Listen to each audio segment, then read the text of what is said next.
So last episode we had an interesting confrontation between Lord Oda and Mildred, and Lord Oda became a servant of the Mastermind. And then there was a nice heart to heart with Mildred and Smoke, which was awesome. And then they essentially did some investigating. Oh, and then we also had a guest appearance by the neighbor. So our Undeniables player decided to use a homebrew playbook called The Neighbor, which allows players that have to suddenly go out for whatever reason to be able to at least still be involved, but play like a not so pressured character playbook. And it was really fun to have to see the neighbor in action for this game. All right. So we have said goodbye to Ben. He had to step out of the game, and we are welcoming Mike.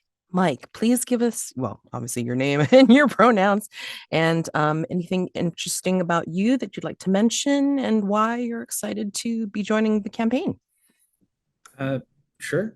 My name is Mike, he, him. Uh, I have played a few Bound in Brindlewood. Is that the collective? Carved carved Or from Brindlewood. car? I played a couple of baby. I have played a couple of Brindlewood games, such as the Escapes port. I am also in the middle of a Brindlewood Bay game right now. So when you reached out with the opportunity to play this game, I said, heck yeah, you've been a great DM in the past, and I've worked with Jack previously as well. So I'm really looking forward to trying this out. Awesome. We're just going to go ahead and introduce Mike's character. We had done some character creation offline, and then we're just going to go through the usual steps of looking at the playbook, name, look, and vice. Okay. Your moves. Okay. The specific starting moves that you have. And then knowing that, we're going to look at we're going to populate your personal quarters. And again, personal quarters are items that are given to you by myself as well as the other players. And they are usually ever present and can be fictionally positioned to be used, but mechanically, when you call upon them to use them for a die roll, you can use them towards advantage, which means that you would use the item, say how you're using the item, and you would roll 3d6 and take the two highest. If there's any disadvantage because of conditions laid on you, then the advantage by the particular item can cancel that out. And then you would just do a straight roll with any modifiers. The personal items can only be checked off once unless a particular move has said, no, leave it unchecked. Okay. And I think that was all I wanted to go over. So let me read the wonderful flavor text for your playbook, Mike, the legacy. All right. So the legacy. Hargrave House is filled with monster hunters, but you're the only one who was born to do it. Your parents, and their parents before them have known one thing: reveling in the destruction of ungodly beasts and carnivorous terrors. Your family name has been whispered in secret meetings for generations, passed along to those in need of your hereditary talents. You were taught how to hold a blade when you were a child, and completed your first hunt not many years after. Your knowledge of combat and trapping is unparalleled, but you've grown disillusioned with your heritage. You want to be more than just another entry in a long ledger of death. You want out, but you have one last score to settle first. A curse of sorts. A beast that's haunted you and your family for as long as anyone can remember. Prepare to say your family's vow. All I right. do not have a vow, but we will go from there. But again, it's like we will find out about your past through the masks, whether they be the threat masks, whether they be your masks of the past, or your masks of the future. So the Janus masks are your way of being able to do backstory, as well as if you are engaged in a vulnerable move with another hunter, and they are either, you would either be able to create a clue if it's your vice that you're enacting, or you would invite the other hunter to ask you a question about your past. Okay. You don't do that very often in this particular game. I'm not sure why. I think everybody's like really jonesing for clues. But Okay. don't feel that you have to do that either. I'm fine taking my time to the mastermind. We'll get there eventually. We're going pretty quick. These guys have been pretty much like blasting their way through dice rolls and such. But anyway, introduce us to Sir Atticus Wellington-Hughes the Fourth, please. Uh, Sir Atticus Wellington-Hughes the Fourth is the latest in a family of monster hunters. His look is salt and pepper hair, kind of an older figure. He has a safari outfit just from going about the territory of Africa and hunting. He really enjoys the thrill of the hunt. And he also has a bone made of a recently extinct animal that he got the last of. Good for him. The vice I chose for him was confessing sins, which I believe you're going to be bringing in the NPC that he's most likely going to be confessing to a lot of the time. For the move that I chose, aside from A Hunter's Life is Never Over, both moves that come default with the legacy, I also chose In Want of Privilege, which allows for me to use my family's reputation to try to get some help, given that this version of London might not necessarily be as accepting to Sir Wellington Hughes's requests. He might need to owe a couple of favors. Absolutely. Can you go ahead and let us know about your hereditary weapon passed down to you from your ancestors?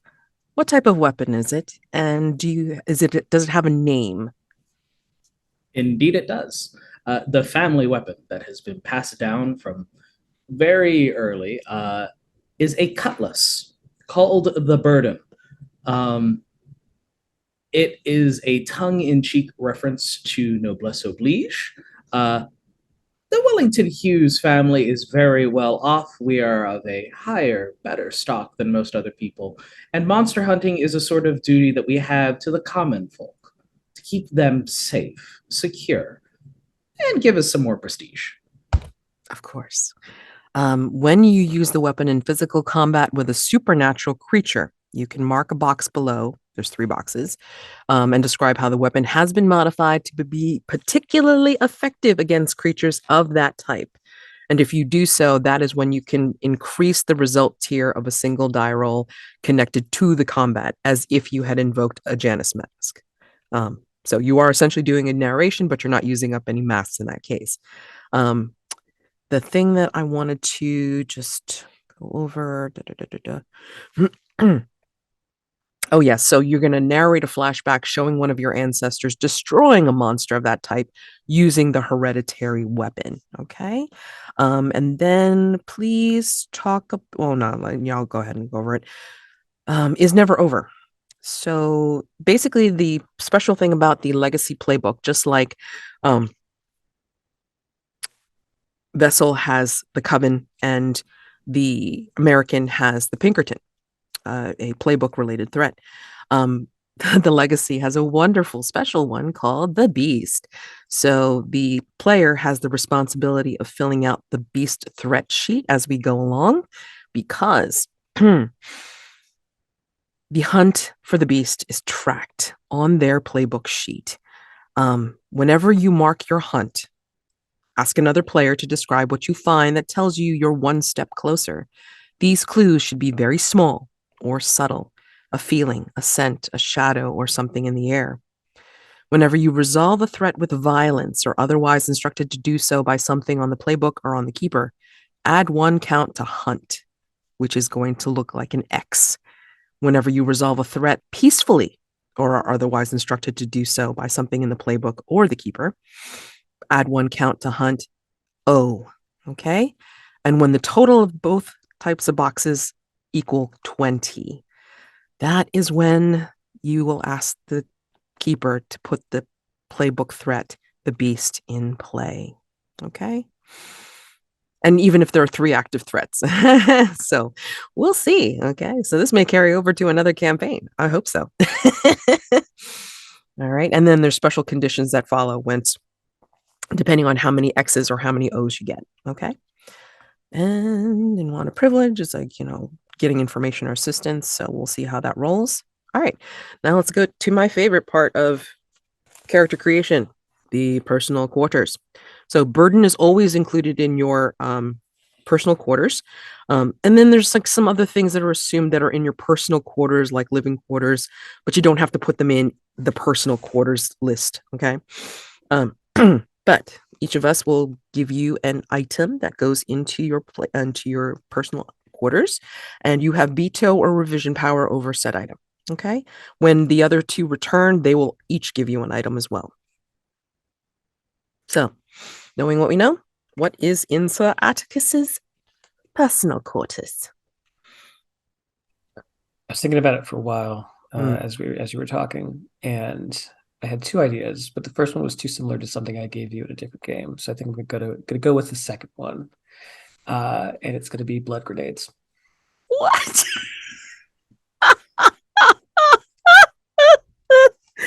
What kind of blood? That's for him to determine. Oh, Yes. That's true. Okay. Okay. All right. So they're a sort of bait, I assume. Just like It's up to you. perfect. Blood grenades is going into the personal quarters. If you don't mind me asking, though, just out of professional curiosity, what was the other item you were planning on giving me? I was going to give you a syringe filled with a bright, glowing green liquid. All right, yeah, I totally get why you would not give that to this guy. Okay. Oh my God, that makes me laugh. Okay. I will give you a truly personal item. Okay. So I think what you have, and it's on a long chain, so nobody else really suspects that you have it. It's on a long chain, and it is essentially an oval shaped locket with someone's picture in it. And only you know at this point whose picture is in it.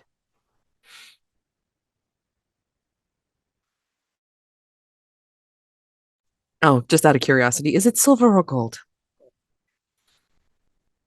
Silver. I inherited this locket. I just changed the picture inside of it. Nice, nice, nice. I'm sure it has a big fat WH on it. So anyway.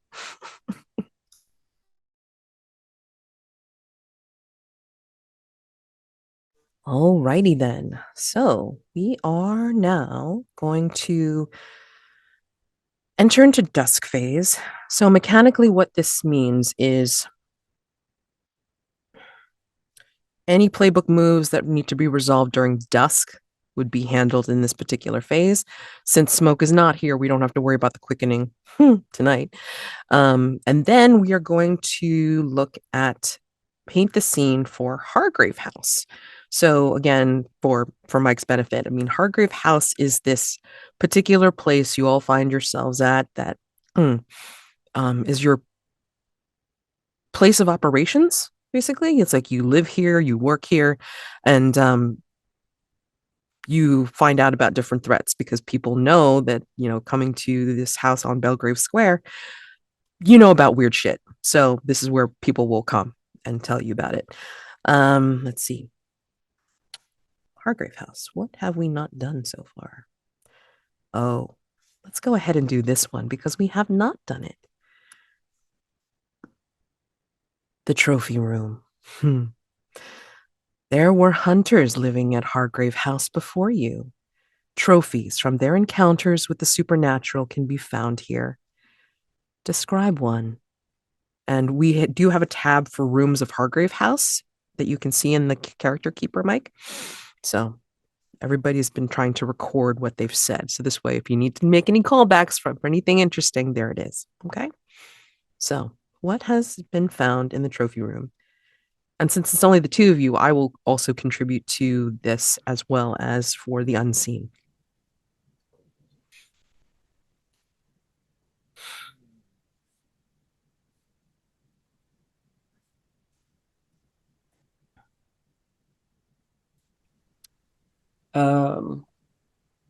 I think in a variety of different domed glass jars, there are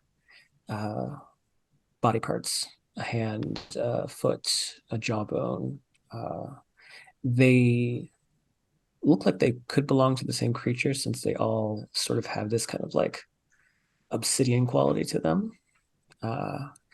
But there is a little note, a placard that reads, do not open.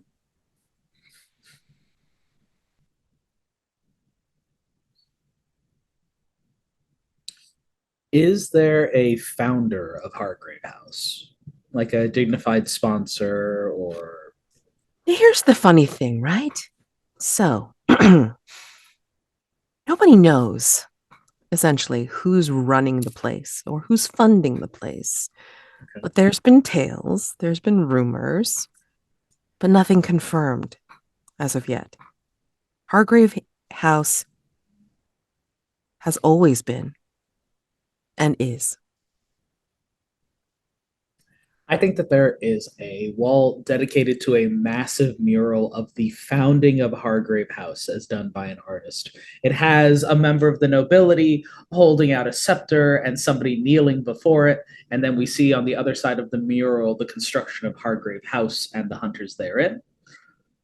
And I believe that every hunter that has been here, upon completion of your first threat, comes in here and signs their name as part of their legacy on Hargrave House. There have been so many signatures on the face of the founder of Hargrave House that unfortunately we can't figure out who exactly has founded it. Beautiful. Beautiful. Somebody mentioned this in one of the other playthroughs that I've been in, and I thought it was such a cute idea. I'm going to include it. I think that in the corner of no, not in the corner. No, this is actually over by the unused fireplace in the trophy room. I think you will see maybe I can't because of the lines and veils. Shit. No, I can't. Okay, never mind. Monster. Let's talk about monster.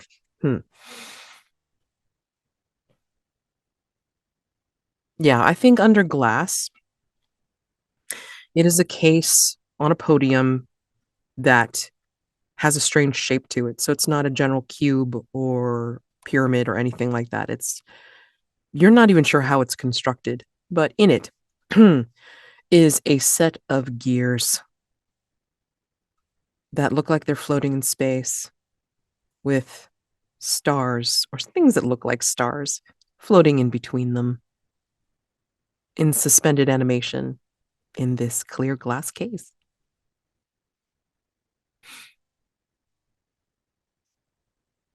And they move. If you happen to go to the trophy room like every so often, it's like you'll notice that it's slightly out of position from what you last remembered.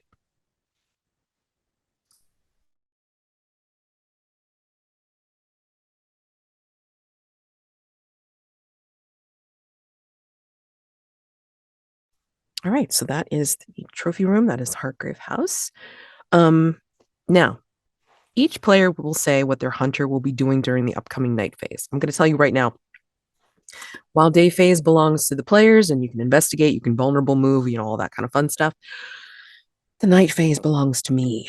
So we will go over what you think you're going to be doing, but it may or may not happen. Who knows?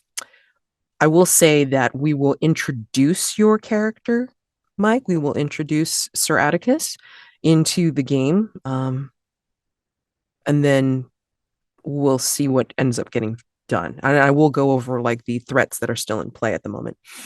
All right. Actually, let me do that right now before we get to the next part of Dusk. So, The threats that are now in play, 3 active threats, are the drowned guardian of the docks. All right. And that has to do with some trouble along the London docks. The threshold question was already answered, which was, is the entity a demon or guardian spirit? And it is deemed helpful. If the entity is a helpful guardian, this is the question for an opportunity to resolve it. How can lasting order be maintained? So, the entity is a helpful guardian. How can lasting order be maintained? Resolve the threat by forming an alliance with the guardian, allowing the rituals to continue unhindered in such a way that the workers are protected.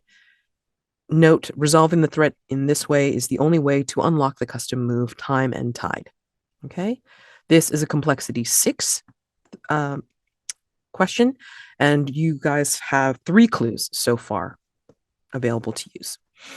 Then we have the Pinkerton, which I'm hoping that we kind of just like leave off to the side for a little bit because I don't want to do it unless Smoke is here. Okay, so that's directly tied into that playbook. Although that has 5 clues and it's a complexity 4. Yeah, so again, I'd prefer to leave it until Smoke's back. And then Waitley camera was recently introduced, and that is a very, very, very strange threat. Which has the question, actually, yeah, same question, but 2 different ways that you can possibly resolve. What circumstances will cause someone photographed by the camera to disappear? So you can either figure out how to reverse the process and bring the missing person, Penelope Levy, back to the world, or you can use the camera to transport yourself to the fragrant void and make contact with the entity there. And doing so gives you access to the custom move Void Walker. Both resolutions are complexity 8. And you only have 1 clue on the docket right now. So plenty to do. Just have to figure out what you want to do. Okay. All right. So knowing the 3 threats that are on the board, but I mean, conceivably you could even investigate the Pinkerton. You just shouldn't, or I'm not saying shouldn't, but again, be respectful to the playbook and then just not answer the question to try to resolve it. So yeah, you can gather more clues on Drowned Guardian of the Docks. You can gather definitely more clues on Waitley camera. Just have to tell me what you would like to do after we bring Sir Atticus in.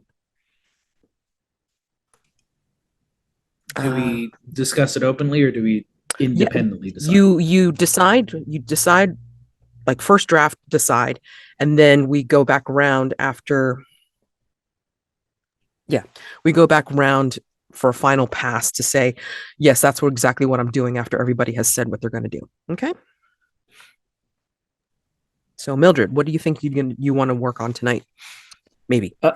Yeah, I think she's been on the Drowned Guardian kick, so I think she's going to keep going after that.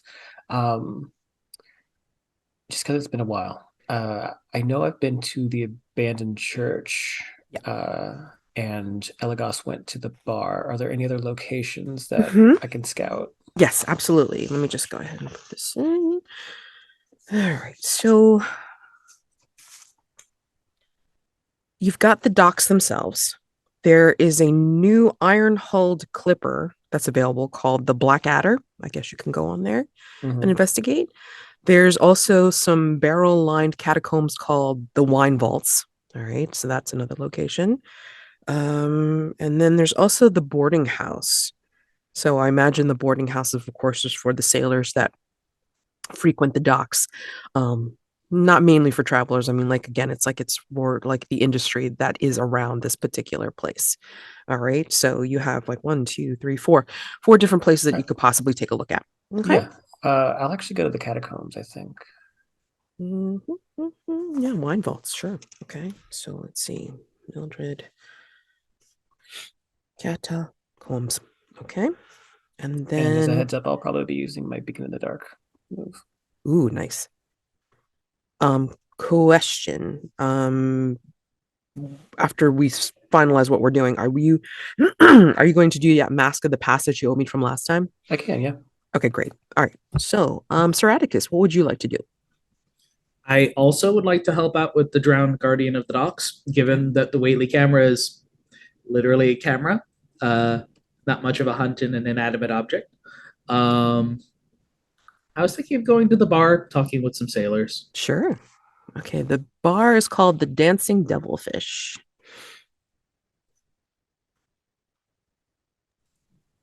Cool. Thinking your bluff attitude and noblesse oblige is going to gather you some information, eh? More of a salt of the earth. These are fellow globetrotters, world travelers. They have to give me at least like a tall tale or two about something they fought on the sea. Okay, fair enough. Alrighty. Okay. And did anybody want to change anything since it's only the two of you? It's like it's fine. Um, yeah. Uh, Hmm. are we going to be independent, Jack, or at some point would you like there to be a buddy cop between the vessel and the legacy? I think we could say that for the dawn. I think, especially given with what Mildred's going through right now, I think she just needs to be alone. Cool. Yeah, because I mean, like, we're going to introduce you first, and I think Sir Atticus is just going to find himself in an interesting little setup, to say the least. Okay. Um. Okay. So before we get to the unseen, as part of the night phase, what? Please tell me the prompt for your narration, Jack. For your narration, Mildred, and then go ahead and give it to us. Yeah. So the Mask of the Past is narrate a flashback to your young adulthood that shows when you first met the leader of the coven and name them. And we flash back to that familiar manor that we've been to, that we've seen in past masks. It's sometime midday, lights pouring in, and there's a haze to it. You see little motes of dust in the air. It's not been well taken care of since Elagos has been gone. But Mildred is upstairs, and she can hear a conversation going on downstairs in the parlor. And being inquisitive, and just having come off a recent death, the passing of her father, she's dressed all in black. She's currently a woman in mourning, but she follows the sound of these voices. She recognizes one as her mother, but then the other is an unfamiliar voice, a woman's voice. And she begins to kind of sneak closer and closer to the parlor. And the nature of their conversation is seems to be something regarding boarding school, convent, and this woman that her mother is talking to is trying to be reassuring in the way that she's talking to her. She's saying, "Yeah, I've helped many young women who have been willful and who have had urges similar to yours, and she's not unique in that way. But I'm sure that with our care amongst the sisters, we can change her, we can shape her, remold her into a godly woman." And there's a moment where there's a pause, and and she realizes the pause comes because her foot steps on a piece of the floor that creaks, and she stops. She holds herself, almost out of embarrassment, but also out of shock. And she hears her mother call to her, "Angela, Angela, I can hear you." And Angela peeks around the corner and says, "Yes, mother. This is Sister Helena. She's with the..." and Sister Helena steps up to sort of cut her mother off, and says, "Just so good to meet you, Angela. As your mother introduced me, I am Sister Helena. I have a convent up in the Northlands. I think that my sisters and I can help you with, well, whatever you're going through. I understand it's a difficult time, what, having just lost your father and everything." And Mildred clenches at that word, father, and she digs her nails into her palms. And she looks past Sister Helena and says, Mother, I don't need to go. I need to be here with you. We're both in mourning. And her mother, who has been bleary-eyed for many days and looks exhausted, she just looks up at Angela and says, I don't know what to do with you anymore. I don't think I can do this anymore. You need help that I can't provide. And Mildred, her eyes start to well up. So I don't have any choice in the matter then. And Sister Helena puts her hand on Mildred's shoulder and says, Now, dear, we all have choices. Come with me. Make the right choice so that you can make further right choices in your life. Follow a godly path, if you will. And she rubs her shoulder reassuringly, and Mildred just looks up at her with just this look of confusion and panic and shock. And Sister Helena looks into her, just smiling, baring teeth.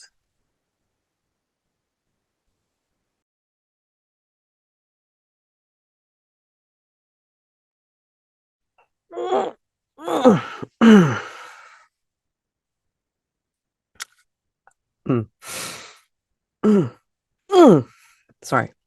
Okay. Tonight, the unseen that we're going to be doing during night phase. And it'll be a relatively leisurely one in comparison to the breakneck ones that we have to do because we're trying to finish. This will be a relatively leisurely one. This is, we're going to go down to, hold on, 1, 2, 3, 5. The fifth row, line 41, the cult of the pig. A secretive cult dedicated to the pagan swine god Moch has gathered in a fashionable salon on this holy night to make offerings to their porcine deity. All right, so first prompt is everyone, okay, including me, for funsies.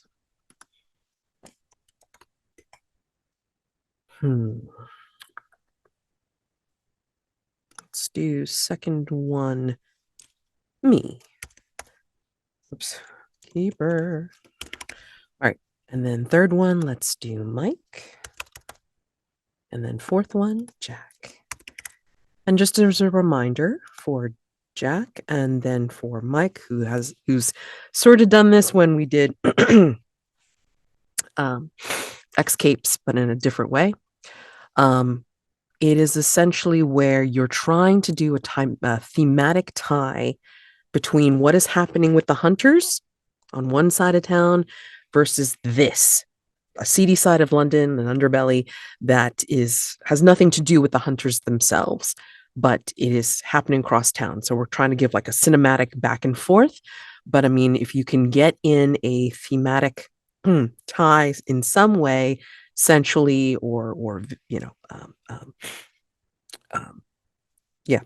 thematically or sensually, then you will get an echo of the night, which goes towards your experience points, okay? XP.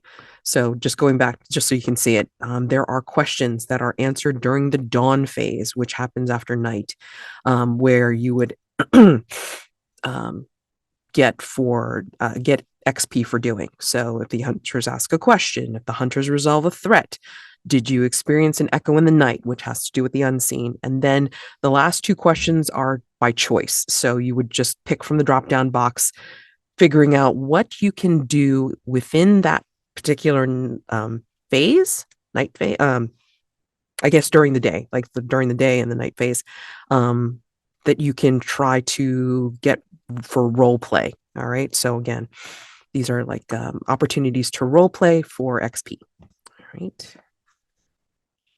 So given that, for the unseen, let me see. Let's do Sir Atticus's introduction first before we completely start the unseen and the night phase, in truth. Okay? Okay. So I imagine that, Mildred, you are at Hargrave House by yourself. It has been one shit and hell of a trying day. You had to deal with Lord Oda. You at least had some kind of refresher being with Smoke and trying to help them out. And you even had an encounter with the man in the sun mask as he reclaimed his property. And then you tried to investigate the drowned guardian of the docks at that church of the steadfast anchor. How are you feeling?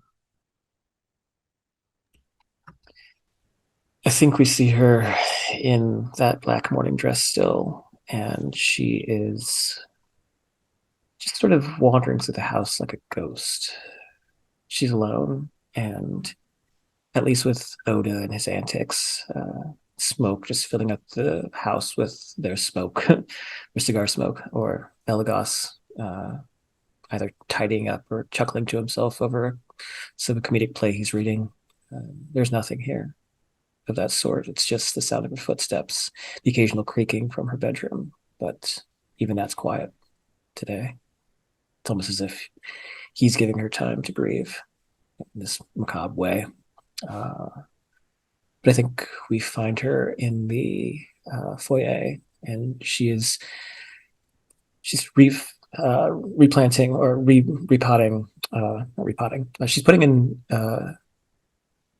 new flowers into a vase, swapping them out for the old ones, which have died. And I believe, yeah, she's just sort of carrying on. She's been tidying up most of the day, just keeping herself moving like a shark. She knows if she stops moving, she'll start thinking and start feeling, and well, things won't go her way. And I think as you're in the foyer and you are doing these things, I think you will hear like the approach of people coming to the door. As far as I understand it, like, Hargrave House just has a solid door and no windows on the either side. So that sucks. But you will hear like a minute later, ding, ding, ding, ding, ding, ding, ding, ding. Yeah, she sets the dead flowers next to the vase on the table, which is now filled with the fresh flowers. But she'll go to the door and she'll see to whoever's at the door. In the front is someone that you remember from St. Cecilia's, Father O'Donald. And he's looking quite apologetic. And he seems to have a figure behind him. Sir Atticus, in compared to this medium-sized priest of the St. Cecilia's Cathedral, what do you suppose you are wearing in your stature compared to this priest? I'm probably fresh off of a hunt, so I'm wearing my safari outfit. Compared with the more normal, everyday citizen sort of build, Sir Atticus is built in that reverse Dorito, very imposing build of a man who is active in his physical pursuits. He does not have as much luggage as you would expect of a more noble person. He has just a single bag that he uses for travel, and there are weapons. There are many, many weapons beyond just the burden. Yeah, Where is the burden? Is the burden at your belt or is it at your back?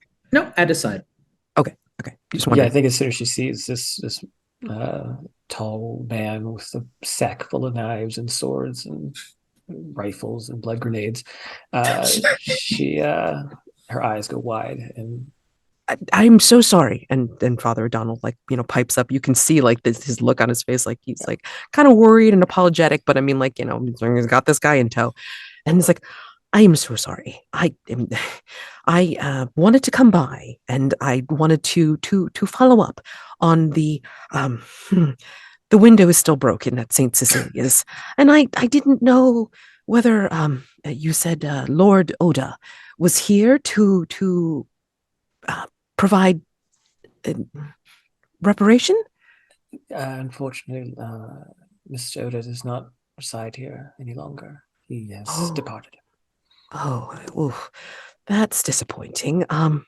I'll put a hand on Father O'Donnell and just say, think of nothing of it, old chap. If this Lord Oda fellow won't pay his debts, then I'd be more than happy to spend some time aside from whatever the devil it is that I'll be doing here to help you out and I'm getting it sorry. settled.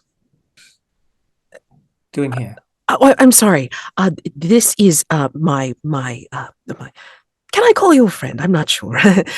This is my acquaintance, Sir Atticus Wellington-Hughes the fourth. Fourth, yes, Fourth. my great grandfather was the first Sir Atticus Wellington-Hughes, and he'll extend a mammoth hand over to Mildred. I'm sorry. I did not know you are. I apologize. I remember meeting you. I apologize. It's like it's fine. I'm Mildred Bloom. Well, do come in. Nothing if not hospitable. Please, do wipe your boots, though, sir. He will pull back his hand and then, as gingerly as he can, wipe his large safari boots of any dirt and detritus gathered on the London streets. As you're doing that, behind you, Mildred, and in front of Father O'Donnell and Sir Atticus, you hear from the back of the foyer, like somewhere between the foyer and the main hall, you hear. Sorry, just a moment. And yeah, she'll go to see what it is. I believe that in the foyer there is a mirror. And by the mirror is a table. On the table, and you don't remember seeing this before, Mildred, but you're looking in the mirror and you're seeing the reflection of what looks like a little box. On the box has the monogram ABHS.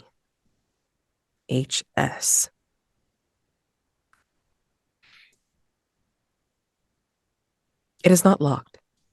It is a the simple box in this plane of reality, or yes, okay. Yes, yeah. She'll look at it though, but she has guests, so I think that she'll look it over and furrow her brow. But then she'll go back to her guests. You will hear. You will hear from inside the box.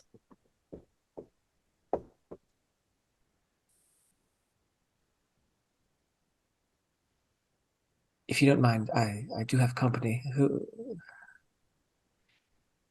And she says it, just looking at the box, just concerned, fingers twitching. You hear from inside the box. Open me. No, I don't think I shall. Who are you? Payment. Payment for whom? Your guest. I'm sorry? Payment for window. Father O'Donnell, Sir Atticus, I'm sorry to keep you. Did you send this box? Either of you? Give kind of a befuddled look over to O'Donnell. I recently had my mail forwarded here, but aside from that, aside from wanting to follow up on payment for the window, no. Is that? How big is this box? It's like a crate, or is it like? No, it's like a stationary box. Okay, and yeah, Mildred will take out one of her hairpins, just have it on her side, and then lift up with the other hand the lid of the box. Inside are gold coins. Enough gold coins to be able to pay for a stained glass window for St. Cecilia's Cathedral. And there is a note inside the box stating such in a long flowing handwriting that you don't recognize, that you don't remember seeing before. She'll clap it shut, and she'll just present it to Father O'Donnell, putting her hairpin back in. This is for you. And he will open it, and he'll go, maybe your acquaintance had decided to leave reparation after all. I mean, this is wonderful. Thank you very much. And he tucks it underneath one arm and then proceeds to leave. Just as he puts an arm on Sir Atticus's arm and says, "I'm always there at the cathedral if you need to talk." Sir Atticus will look a little bit uncomfortable, shrug the hand off, and say, "Yes, I remember, Father. Thank you." And he bows and he tucks his again, the box underneath his arm and heads out. As he's walking away, Sir Atticus will mutter to Mildred, "So, how many contractors in London do you think take ancient golden coin as a form of payment?" I think most contractors will just see gold and be happy with it. Fair enough. London is indeed a strange place. It is, and I assume you're not here to hunt for large cats. No, and there's a bit of a predatory tinge to his smile as he looks and says, "Though I am after man-eaters." Yes, well, there have been a few who have lived here, but they've since departed. Gingerly closed the door. "Please, lead on and tell me more." I'm sorry, how did you come to find us? There was a call for an experienced hunter, someone who had experience with beasts that were more than mundane. The Wellington-Hughes family has experience in dealing with things that are more than mundane. Well, you're not the first border to come through, and I'm certain you won't be the last, so if you will. What is your preference, upstairs or downstairs? Downstairs we have the cellar. Upstairs we have, the former resident in Hargrave House, Mr. Oda's room. It is perhaps a bit foppish. Does it have a window overlooking the city? Yes, it does. Then I'll take it, foppish as it may be. If you will, and she'll lead him to Lord Oda's room. I think you'll find that when you lead him to the room that was Lord Oda's, I think when you take a peek in, you will find that I'm assuming you didn't have a chance to really take anything out yet. Not since this morning. Well, yeah, I mean, we did the little fashion montage, but that was it. Yeah, I think you'll find everything.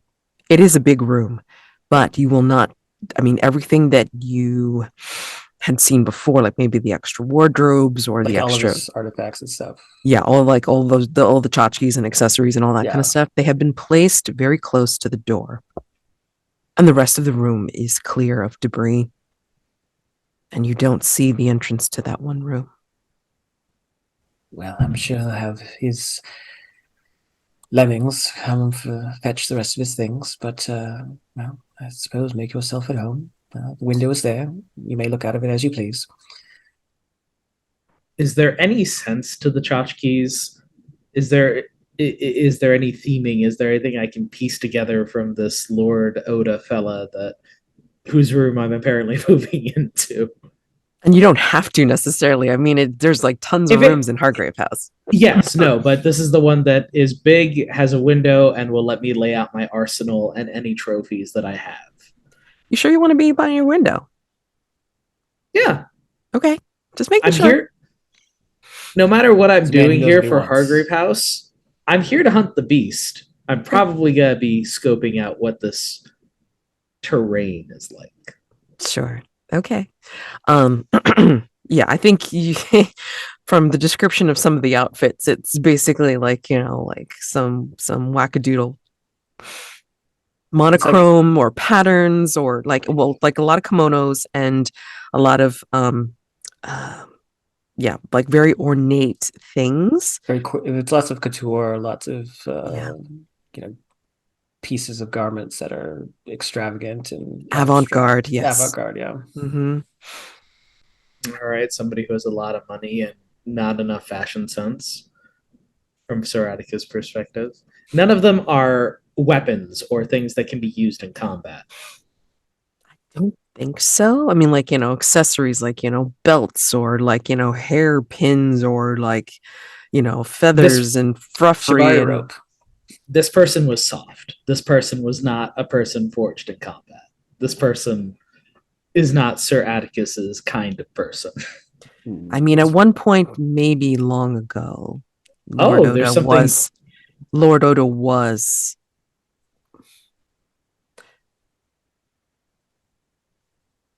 battle ready, but I'm gonna say by this point of the game, or of life, I think Lord Oda has shed all that away and has pretty much like indulged more in frivolous interests than martial ones. Can there be just a single relic, a single echo of that more battle ready, prepared Lord Oda? Just give him the red shibari rope. It's fine. You could if you want. That's about as close as you get. That was really the only real weapon he had. Yeah, I mean, he's not really. He's the closest I find is that shibari rope. I look it over. Well, at least the rope is good quality, and I'll set that aside. It is, yes, completely ignorant of its actual use. Yes, exactly. You're like, it's good rope. It's red. I mean, what? Who knows? Okay, great. You never have too much rope. Right? Never have too much rope, right? Exactly. Yes. Well, if it's anything like my legacy from when I played, it's like she would want to scurry out the window all the time because she hated answering the door. It's great. So, yeah, just as an example, it's wonderful. Okay. Okay, so let's go back to the Unscene. Cult of the Pig. Paint the scene, and this is for everyone. And you're welcome to go ahead and type in like the different narrations. So this way, if you need to call back on something, then you have it. And also as a good reminder for when you need to refer back to something and try to include it in your narration of or the narration going on in the scene, the hunter scenes themselves. Okay. So I always find it helpful. Paint the scene. How has this otherwise sumptuously decorated salon been changed to make it a ritual space? Yes, a ritual space dedicated to an ancient pagan pig god. So we see the crown molding of this space has what at first glance look like carved cherubs, but closer inspection, these are little angelic children, but with boar faces, and hanging from their tusks like streamers connecting to the chandelier that hangs in the center are dripping wet, fresh intestines.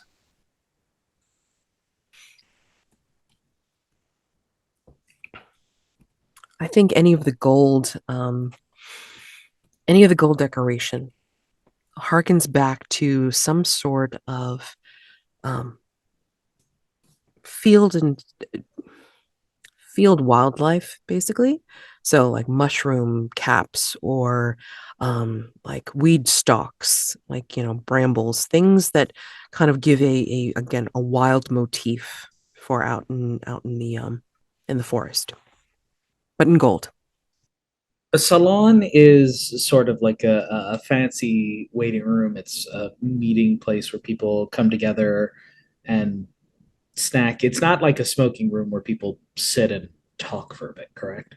It's sort of like a mix of those. It's a place. A salon is sort of just basically like this place where people would go to talk about ideas or talk about art, talk about culture. But you could also just sit and smoke with your homies too. Yeah, again, this is for the whole cult. So I mean, like, they're obviously funded. It's a big cult. It's a fancy cult. This is not like your run-of-the-mill cults. This is ostentatious. Yeah, granted it's pagan, but I mean, again, it's found its way into the city environs as is like one of those, hipster secret societies for the rich.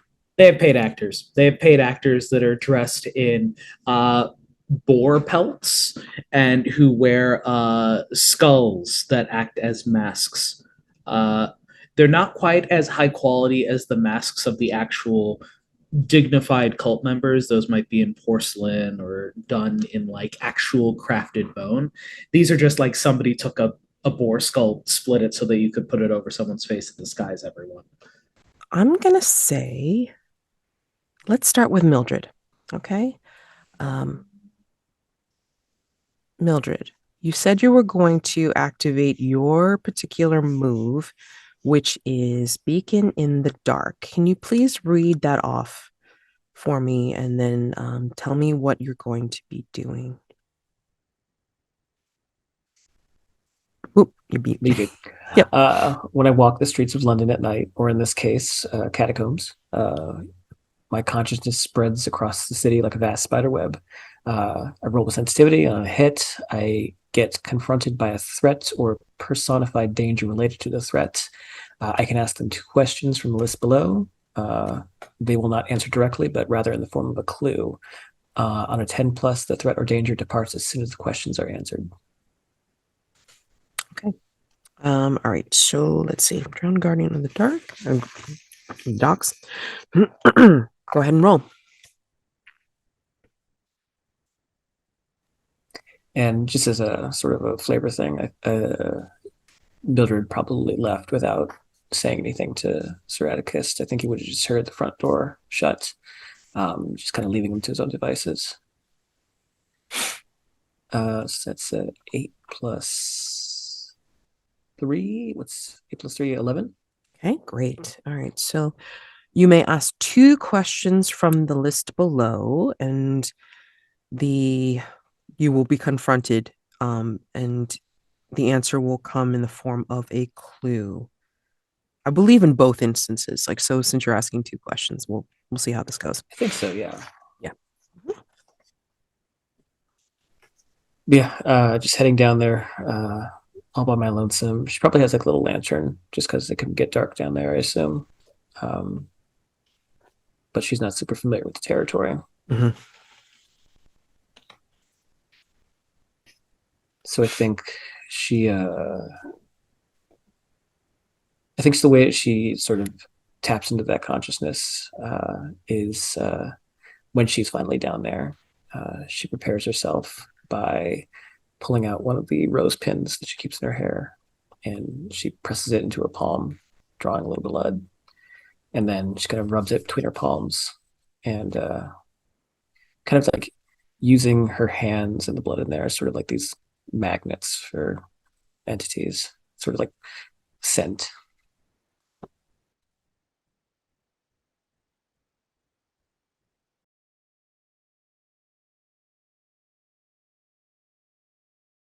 You said it was scent? Sort of, yeah, just like sort of like an arcane scent sort of thing. Like she's trying to like heighten her, creepy occult pheromones. Mm. Yeah, I think you hear when you outstretch your hands with the blood on them. You feel vibrations first in your palms, and then the keening sound of the lost and the drowned reach your inner ear, and you can feel this hum and vibration in the back of your head. You almost hear the song, but because of your sensitivity, I think you are able to tamp it down before it tries to affect you. What are your 2 questions? My questions are, what do you want from, and it's an ellipsis, so I assume I fill it out. You fill it in, yep. What do I want from, what do they want from their followers, and what do they intend to do with them? I wonder if it's just the one clue because it's not plural. Yeah, I was wondering about that. Yeah, it might just be the one clue, Okay. which is fine. Yeah. All right. So again, you would what they want from their followers and what you intend to do.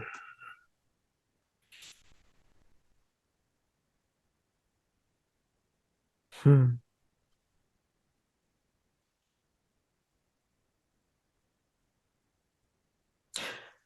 I think this song in your head,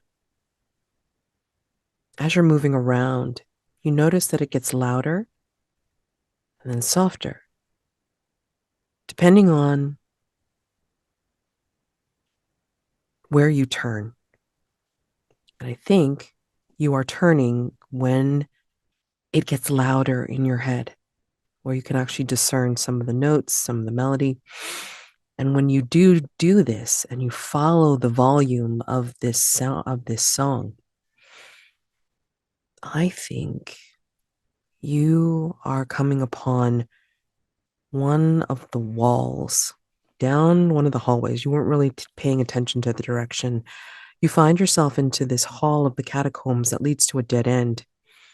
And on this brick, this very worn, kind of water stained brick, damp and cold, you will see a stylized cross in the form of an anchor.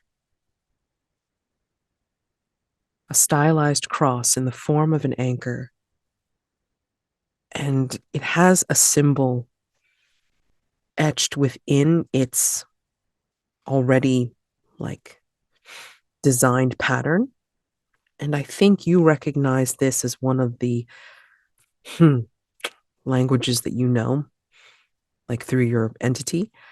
And it says Cross of Hope on it.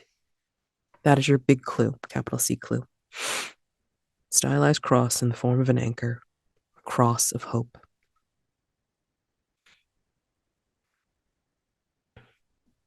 Let's go over to Sir Atticus back at Hargrave House. Ah, Sir Atticus. You were going to go to the dancing devilfish, weren't you? Yep. Oh, just as kind of also to add that flavor thing, if you don't mind. Yeah, go ahead. I think just because Mildred would know the sort of like the routine of the hunters, I think she probably left like a dossier on like the table on the in the foyer, so that way, Thank you. You'd be able to catch up. Reading over that, look at just the very sparse file on a literal camera. Nope, not interested. Look over some notice of an American detective, a Pinkerton. No, it's a person. Boring. Ooh, Guardian. Okay, I could definitely get behind this one. Not necessarily to hunt it, but Sir Atticus is probably used to going to the person who's in charge of an area and saying, "Hey, I'm going to hunt here. Are you going to stop me, or can I do something to make sure that I am allowed to hunt here?" If there's a guardian and there's a way to sustain peace so that he doesn't need to fight it, that'd be cool. Cute. Oh, all right. Hold on. I got to change something, and I'm so sorry I have to change it. I'm terrible. Normally, it's like when I have played a playbook, I will normally pass along something that was given to me, and that was my fault. So you do not have a sentimental item in your personal quarters. You have this cool. instead. What is it? Okay. So this is a family handbook, a monster manual, if you will. Each entry is written by a member of your family who has encountered a particular creature in the past, and these are their notes on said creature, passed down from generation to generation, and from cousin to cousin and such and so forth. Because again, it's a family compendium of monster notes or creature notes or whatever you want to call it. A bestiary, yeah. A bestiary. There you go. Right. So sorry about that. I mean, I remember passing along the flesh terrarium for another mother when I was running a mini series for that. Excuse me, a flesh terrarium. Yeah, if I get a mother in the next campaign, like the next season, it's like I'm totally giving a flesh terrarium to a mother. Okay. Because that was given to me. It was beautiful. So, all right. So I think, as you're looking over this dossier, what do you consider of Mildred's consideration? What do you think of that? What do you mean? That somebody would have left this for you. She's not your secretary. She's not your, a family member. What do you think of this? I think it shows. I think it's an olive branch. Yes, she did give the grand tour of Hargrave House. She wasn't the most welcoming, but I assume that Mildred is just a very quiet sort who shows her affection and appreciation in quieter, more subtle ways, like leaving a dossier of all of the active hunts that I can engage in. It shows somebody who is educated, somebody who is informed, and somebody who is not afraid to ask for help when they need it. These are all assumptions that Sir Atticus has from somebody leaving a manila folder with a bunch of things that need to be dealt with. Love it. Totally love it.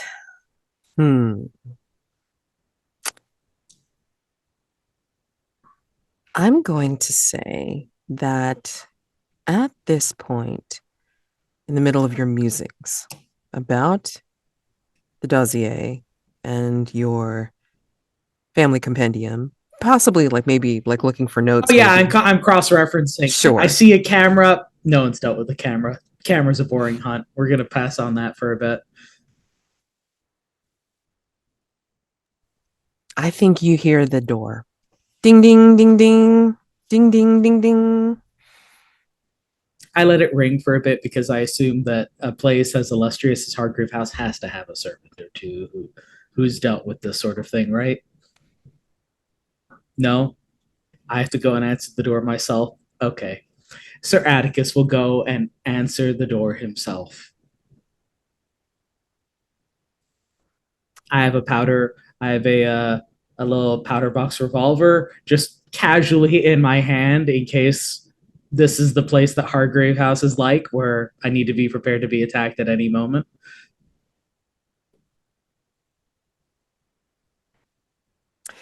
I think at the door. Do you throw the door open or do you open it up a crack? No, I open it up fully, but the revolver is behind my back. If this is just some petitioner, I don't want to brandish a pistol in their face. We are dignified in Hargrave House. I'm going to say that at the door is a squat, wiry, youngish-looking man with red hair. Kind of handsome, with a jaunty look to his eye.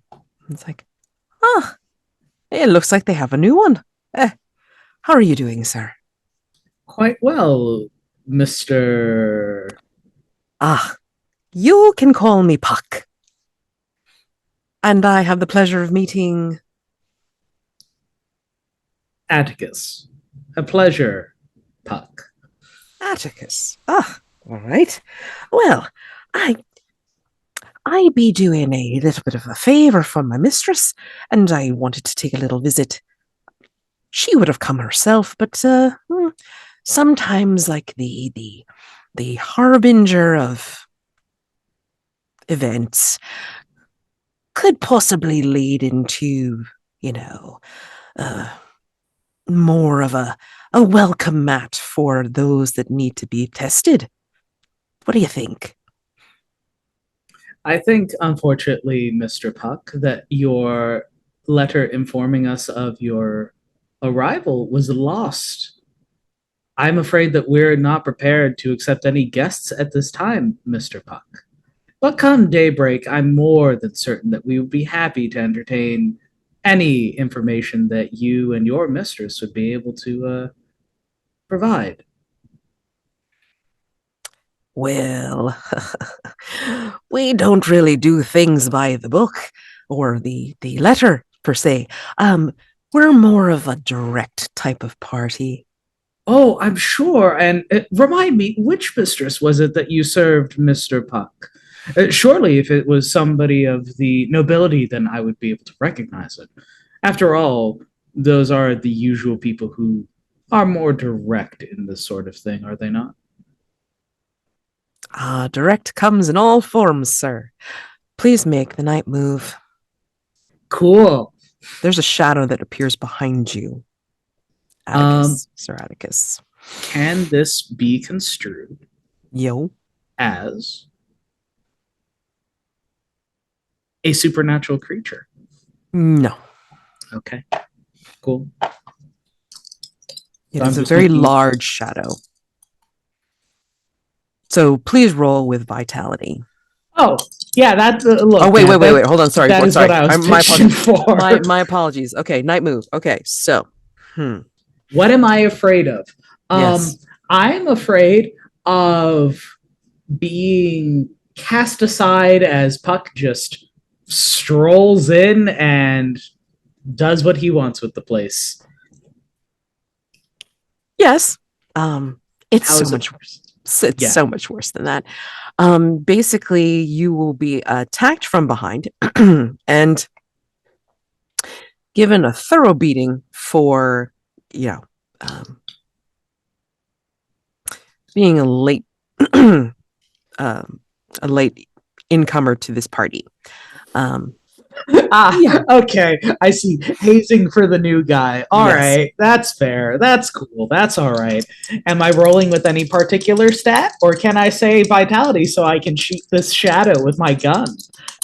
You can totally do vitality. Let's go. 5 plus 1 is 6, plus 2 is 8. Okay, 8. All right.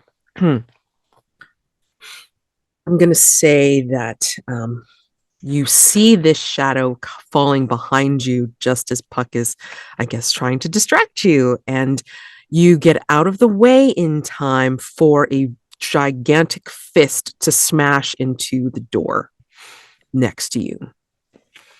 Okay. All right. Okay, cool.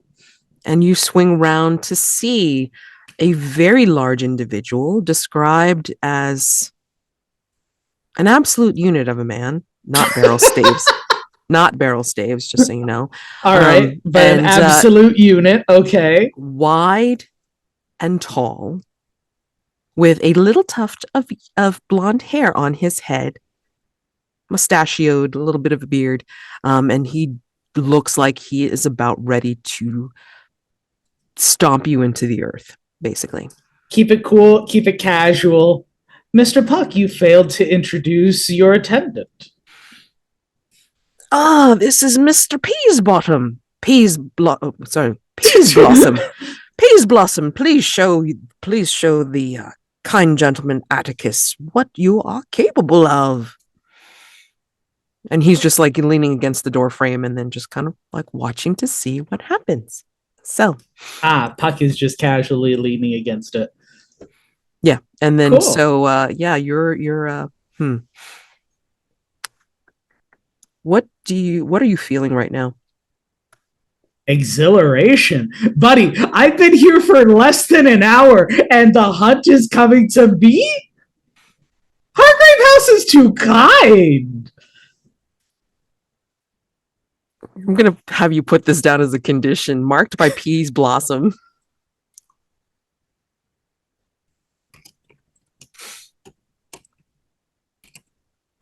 And then we're going to, for funsies, we're going to go back to the Unscene. So, Mock demands a sacrifice of riches. What does the cult offer him? Describe the manner of the offering. And that's mine. So I will go ahead and say that I think because this is the hipster version of the Victorian hipster version of a secret society cult. I'm going to say that they have poured into a particular coffer that has handles on either side that look like they are little pig's heads, like, so they're kind of like grippy, like underneath, but I mean, they look like little pig's heads with the little ears and everything. And then inside, you can flip it open, this dark mahogany chest, and they each have included some kind of coinage, like, a denomination of gold, and the gold is stamped with family crests, of all things. So, yeah. So everyone is burning bespoke gold coins with their family crests on them. Oh, they're putting in, like, there's particular numbers associated with Mach. So, I mean, they'll put in that particular number of coins with their family crest into this box as an offer of riches. And then what they'll do is they have, it may be a secret society hipster rich person's cult, but it is still grounded in the paganism. So there's blood from an undetermined source that they all have to take a sip of when they make their offering. So they have the offering basket, and then there's like a little goblet that they got to take a sip of questionable blood of some kind. Correct. It's tithing and communion. That's all. Yeah, exactly. If somebody wants to go put that in there for me, that would be fab. So I should also just mention that when you do an echo of the night, now it's great if you're able to do your own. Like, in other words, you narrate something in the unseen and you're able to echo it in like a narration for your particular scene. But I mean, I've seen it where we've kind of cross-checked each other. So if you see something that you can call upon right away from somebody else's unseen, perfectly fine. Okay, just so you know. At least I will accept it. I don't know about anybody else. Some people might be stricter. But yeah. Okay. So back to Mildred. Mildred, you find yourself still back in the catacombs, and then you have just heard this song that has led you to this dead end with the Cross of Hope. Okay. And you said they were. Oh, I'm sorry. Okay. No, I was just going to ask, did you say that they were also the ghosts there, or is it just like the song trailing? It's the song. Okay. The song. I mean, like, it's you recognize it in a primordial sense, like there's no actual words, but you can hear in the song like the calls or words about the lost and the drowned in the song. I think as you're contemplating the Cross of Hope on the wall, I think in the lantern light, you will see a small shadow fall on the wall from behind you. She'll turn around and point her lantern up to see who it might be. In the lantern light, you see a woman. You might recognize this woman. She's dressed in a burgundy hooded cloak, and her deep-set eyes, limpid blue eyes, are looking out at you. And she has like she has a hospitable expression on her face. She has her hands in front of her, like, folded neatly. And she's looking at you and she says, "You are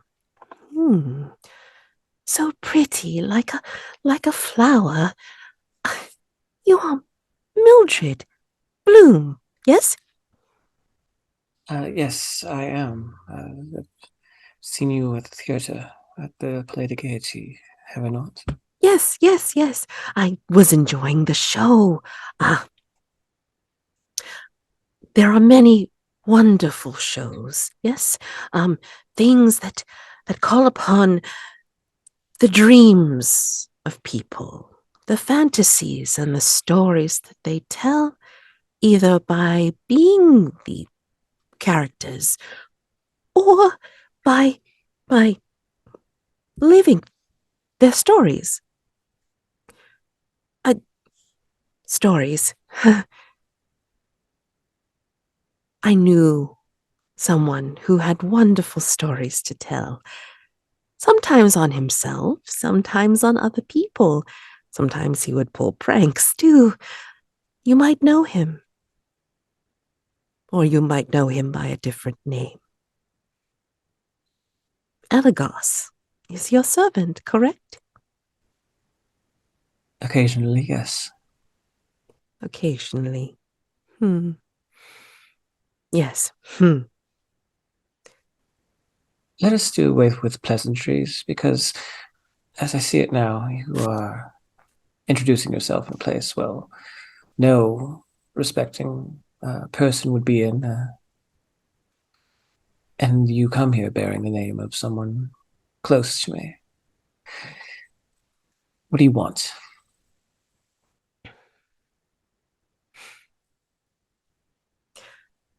I would like to get to know the one who has captured the attention of someone I care for very much. How do you know him?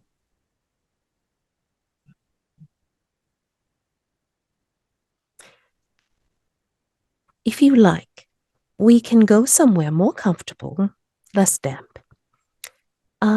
Possibly for some late, what is it that people drink? No, not nectar from the flowers. What is it?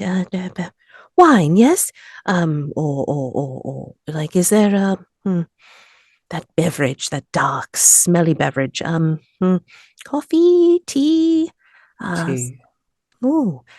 Tea. My name begins with a T. Yes, yes.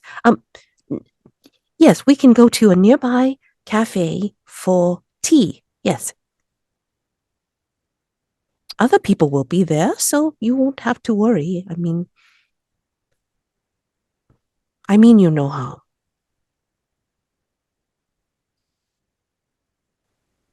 She contemplates it for a moment and looks back at the cross. Has the chorus kind of like drifted off, or? Yes. Okay. Now that you've found the cross, like it has, waned into a soft murmur and then disappears once you start talking to the woman. You said your name begins with a T. What is it?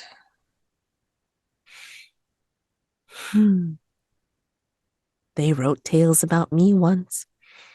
There was a play, I think. They acted in the play. I think Lady Pipewell had played my part. Me. Me before I became this. I'm sorry. My name is Titania.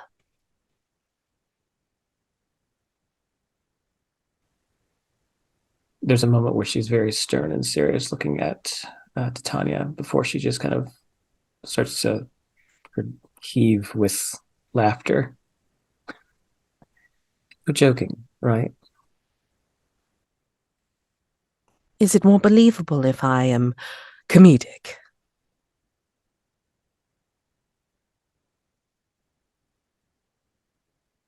And she gestures like out of the catacombs, out of the wine vaults. Would you like to step out for some tea? I'm sorry. Forgive my laughter. It's been quite a trying day, and to be told that I'm speaking with the Queen of the Fae, well. Not necessarily. I'm happy to explain if you would like to join me for a bit of tea and possibly refreshment. I will indulge you. Lead the way. Indeed. And she will lead you out into the street level. There are people about. And I think you will see it is bustling. There are people about. And even with her burgundy hood, I mean, like, she still blends in with the drab and the dreary of London.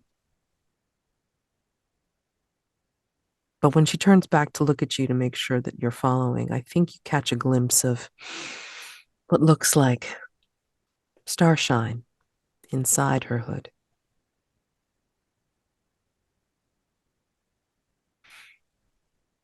Let's go back over to Sir Atticus.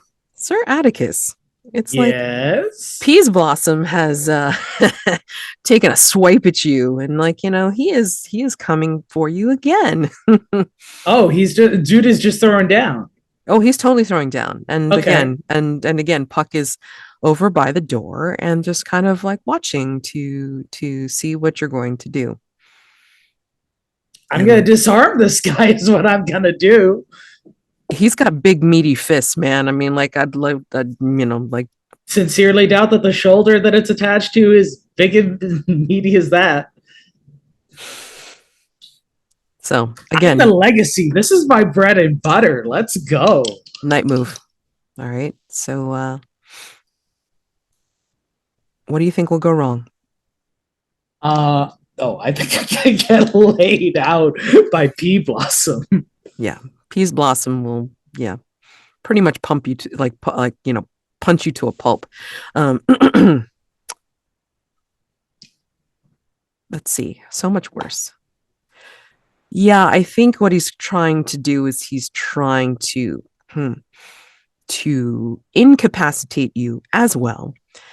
And then he's going to make it very difficult for you from now on to be able to be conducting any investigation without harassment. If not by him, then just putting a beacon on me, sort of. Pretty much. You're already marked. So I'm going to say it's like, like your next roll is at disadvantage. Okay. Unless you can pull on something from your personal quarters to cancel that out.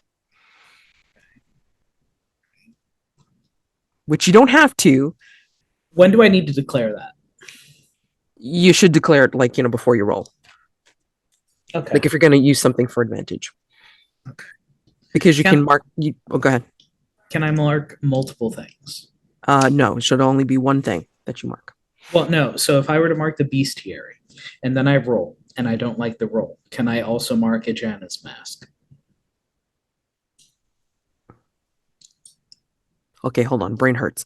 So, all right. So you use a personal item to. I mark the bestiary to cancel out the condition that I'm suffering right now. Right. So then you would just do a straight roll with vitality, obviously, because you're in a fight. And then if you fuck up the result or you want to bump it up one tier, then you can use a Janus mask to totally, bring that up. Yes. Okay. And then marking a hunter's life is completely separate from that, and I can declare that afterwards when I use the weapon in a physical combat with the supernatural creature. I can do that after the roll is done. Yes, but he's not a supernatural creature. So yeah, there is no way that Peas Blossom is a normal being of mundane creation. Maybe he's just a rage beast of a human being. That's also possible too. Yeah, hold on. He works out a lot. He does. Peas Blossom stepped out of my shadow and is bigger than I am. He's like, he goes to the Equinox in Soho. It's fine. Well, okay, fine. He could go to the Hargrave YMCA. House is a big ass place, man. He could go to the YMCA in downtown, like London. It doesn't. All right, if he's not supernatural, I'm kind of iffy about whether the bestiary is going to be applicable then. Okay. So I'm gonna just mark the blood grenades. I'm throwing blood grenades in this guy's eyes so that I could get some advantage on him. Now, just so you know, okay, so you can use the blood grenades for the canceling out of disadvantage. Yes. Okay. But you will not be able to mark it off again unless you take the advancement, unmark all personal quarters items, but you still have them in your inventory. Like, I'm not going to say that they're fucked up, unless you really roll badly. If you roll a miss on this, it's like, ooh, dude. No, I'm good for that. All right. I am going to counteract the condition marked by Peas Blossom by throwing blood grenades in his eyes, because Doesn't matter how marked I am. If dude can't see me, doesn't matter. I'm gonna throw down with this guy. Okay. Yes, that is 6 plus 4 plus 2. That is a 12. God damn it. All right. This is my bread and butter, Mads. Let's go. Okay. Oh, wait. You know what? Actually, 12. Yeah, it could be something special. Hold on. Something special. It doesn't have to be a mastermind clue. Ha. Only in the form of an investigation move. Okay. May I make a suggestion? Yeah. Can I please impress Puck with my audacity to just face off against Pea Blossom, and I could have advantage on my in want of privilege move, so I could recruit Puck to help me out with the rest of my investigation tonight? Interesting. We'll see. Okay. Yeah, I'll give you something special for doing that, but yeah, I mean, maybe not that far, but holy shit. Okay, go ahead. Tell me how you dispatch Peas Blossom for now. He cannot be dead. No, have no fear. Okay. I throw my blood grenades into his eyes, throwing off balance, because who honestly expects to get a face full of blood? No, nobody. The burden is at my side, in my hand, almost unbidden, and in a very practiced motion, the arm that had slammed into the door frame of the Hargrave House is suddenly disconnected from our wonderful new friend, Mr. Peasbody. Stunned Peas Blossom. The arm that slammed into the doorframe of Hargrave House is suddenly disconnected from Mr. Peas Blossom. And standing, stunned, large as he is, I help him to the ground with a sharp retort from the powder box revolver that it's at my side. And then I turn to Mr. Puck with a smile. Calm and courteous as I am, sword dripping with whatever blood or internal fluid is inside of Mr. Peas Blossom. Give it a little bit of a lick. Just see. So, Mr. Puck, are we going to be civil?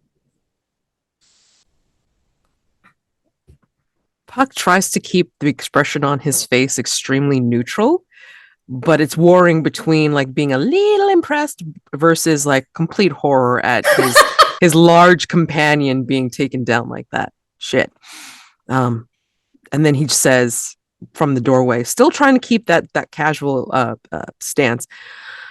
Oh, Mr. Peas Blossom, you need to get yourself together, man. And you hear from the floor, it's like a big fat groan and like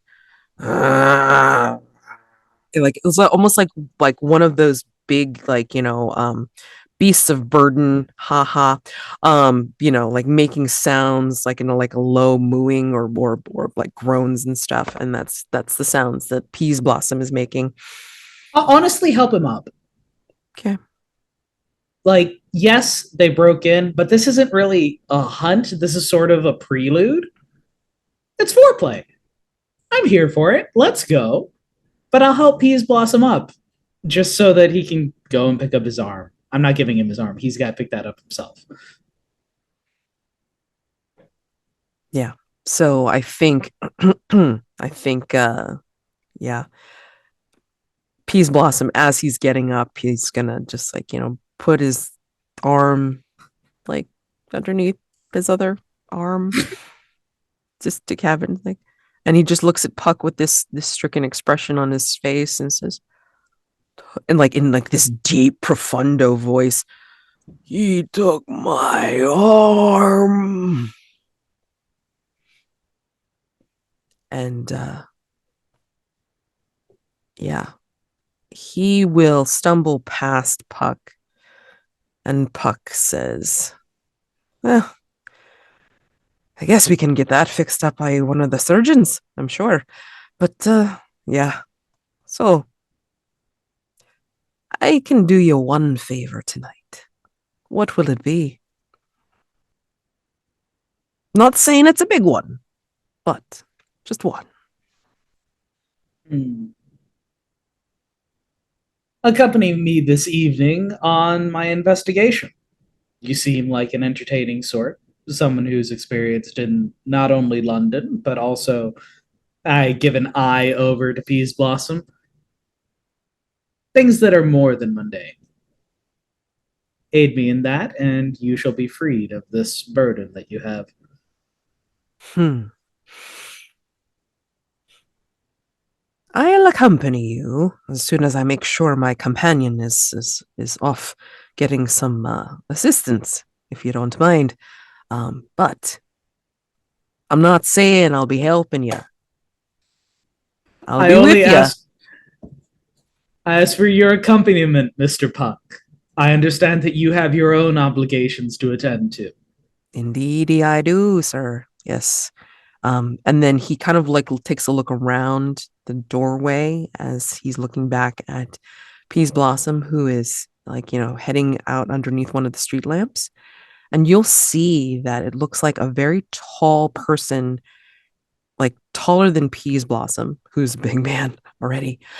This very tall person is trying to help him like cradle and also like wrap his arm up like near the socket and such. And yeah, where Peas Blossom is like very tall and broad, I mean, this person is also like taller and very thin, almost like skin and bone, but wearing a suit. Can't quite tell, like, who it is or what, because the person's wearing like a hat. Mhm. And yeah, Cool. Good. I'm glad I let him go. I'd yeah, like to fight that bigger thing. we'll see. Patience, patience, Padawan. All right. Okay. So, next prompt. Back to the unseen. Mach demands a sacrifice of status. What does the cult offer him? Describe the manner of the offering. Mike. I think that the cult leaves it open for one person to volunteer every session. Somebody who is of the highest status possible, usually, sends out a pamphlet with all of their illicit deeds, sort of a public confession, sort of a public humiliation. And the idea is that by the time of this gathering, the pamphlet has been printed, has been spread out all across London. So people will have already read it and created their own opinions and created their own derision. Any sort of respectability that this person had has been replaced with disgust and derision at this thing, these things that they've done. Absolutely. My goodness. Whew. All right. So back to the hunters. Mildred, you are at this cafe with Titania. And in fact, you're at one of the outdoor tables over by one of the walls. So say it's one of those corner cafe type of deals where they have the tables outside on like by the sidewalk in the corner. And then this one would be kind of like on a back wall away from the windows and very near a dark alley. So one of the last tables that's back there. So you can sort of talk in private. I mean, like you guys can watch the other tables that are, again, London out, being busy and conversing. Usually I would have doubt. I would think that someone claiming to be someone as old and ancient and powerful as Titania, well, they'd be worthy of Bedlam, but given the nature of, well, where I live and the things that I do and see, and I'm not, rather, I am open to this claim of yours being true. Tell me though, how How am I supposed to know that you are really Titania? What kind of proof do you require?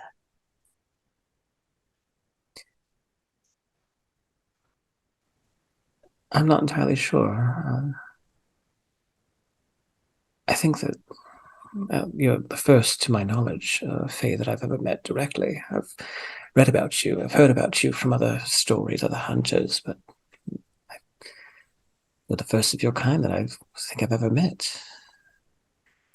Maybe this will help you understand why, or maybe understand a little bit what I am. Let me tell you a story. This is not something that they've made a play about. Hmm.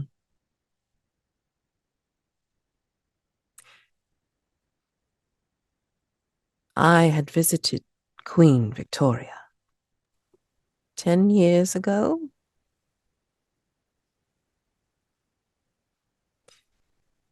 There was a pact. There was an agreement that was made.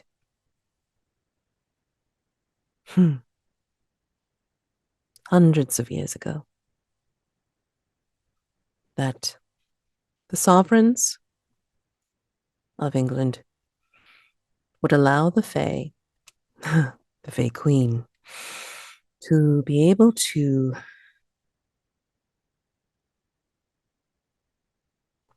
offer. Fae Queens would pledge their aid to the sovereign in exchange for an offering. And the offering, for the longest time, was one night out of the year. All denizens of the land would have nightmares grip their sleep, their slumber. Just one night. Simple sacrifice. Very easy, very peasy. And that bargain was kept for all those years. 10 years ago, when I went to visit Victoria,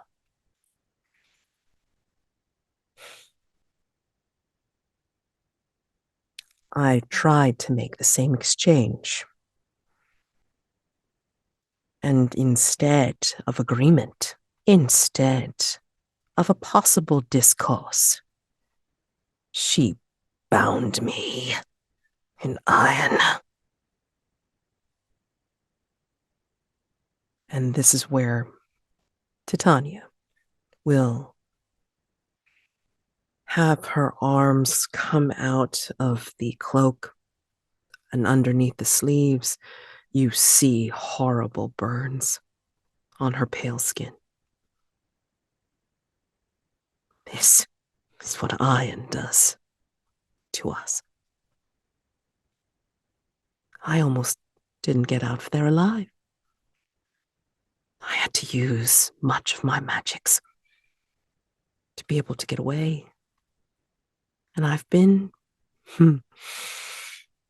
unfortunately, bound by other considerations ever since. Do you know what it's like not to be able to return home? Yes.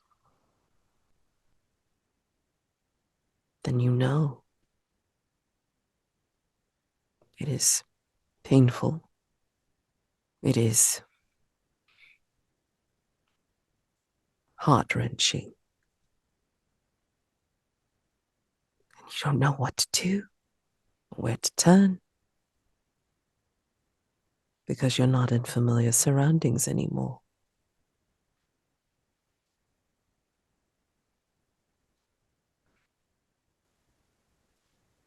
So then what is it now?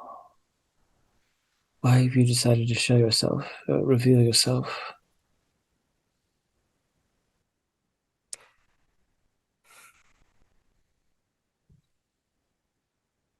I have been watching you, Mildred Bloom, I think you noticed as you're talking with her that her voice is getting stronger. It's not like as frittery or as whisper, like, whisper quiet as it was before. And it just becomes more of someone being very aware of who they are.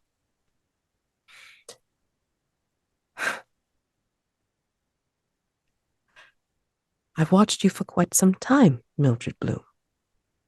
And I also know about your servant, Elagos, who used to serve me.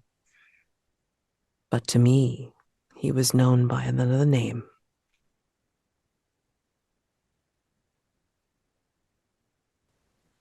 What was the name?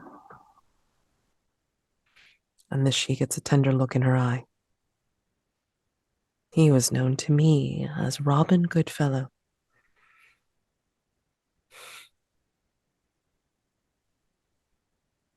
Is he like you then? Is he trapped?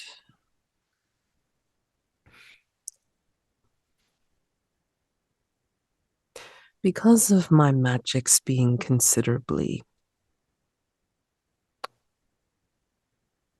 waned from my original power, I cannot say for certain. All I can tell you is that he seems to be bound by more than just fairy blood.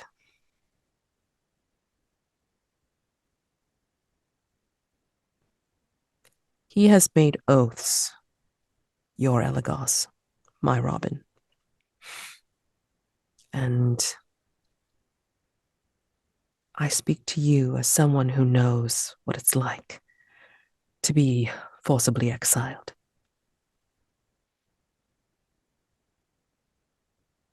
Be careful in whom you trust. They may have secrets that they are hiding.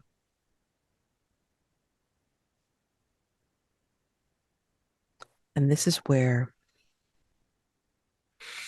she will say, look into your tea, Mildred Bloom, and tell me what you see. She'll linger on Titania for a moment, looking at her eyes. It's sort of like a game of chicken.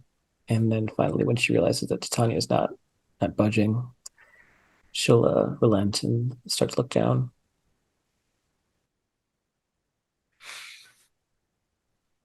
I think you're going to see in your tea, it slowly swirls. And even in this small teacup, I think you're still able to discern with more than just your eyes. You're able to do with all your other senses. You're able to hear. You're able to see. You're able to be at that place where you're watching the conversation that Titania had with Elagos back at the Palais, talking about you, or being mainly talking about being serving you and why? I mean, barely why Elagos is here.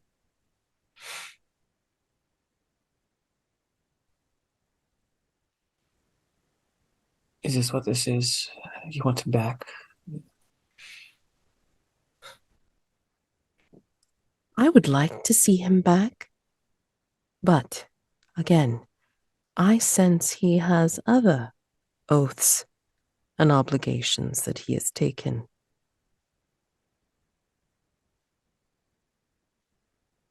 And I worry about what that means for you.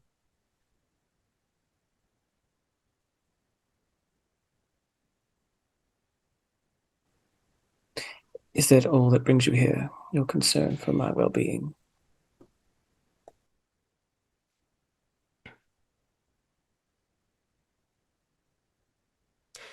Some.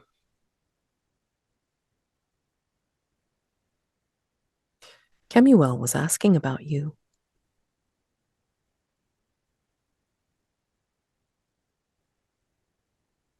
What do you think of that, Mildred Bloom?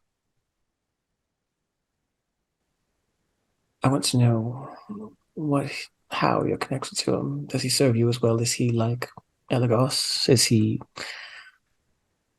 Are the others that he fraternizes with like Elagos? We collaborate. What does that mean?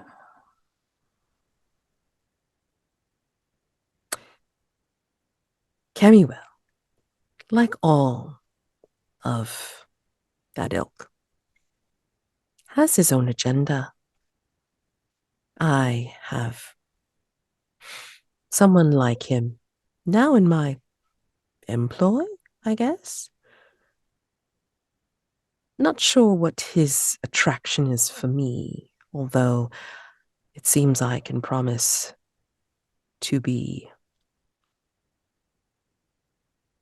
not mother, but just help him be part of something more than what he was able to get from Hargrave House. You are familiar with Lord Oda, yes?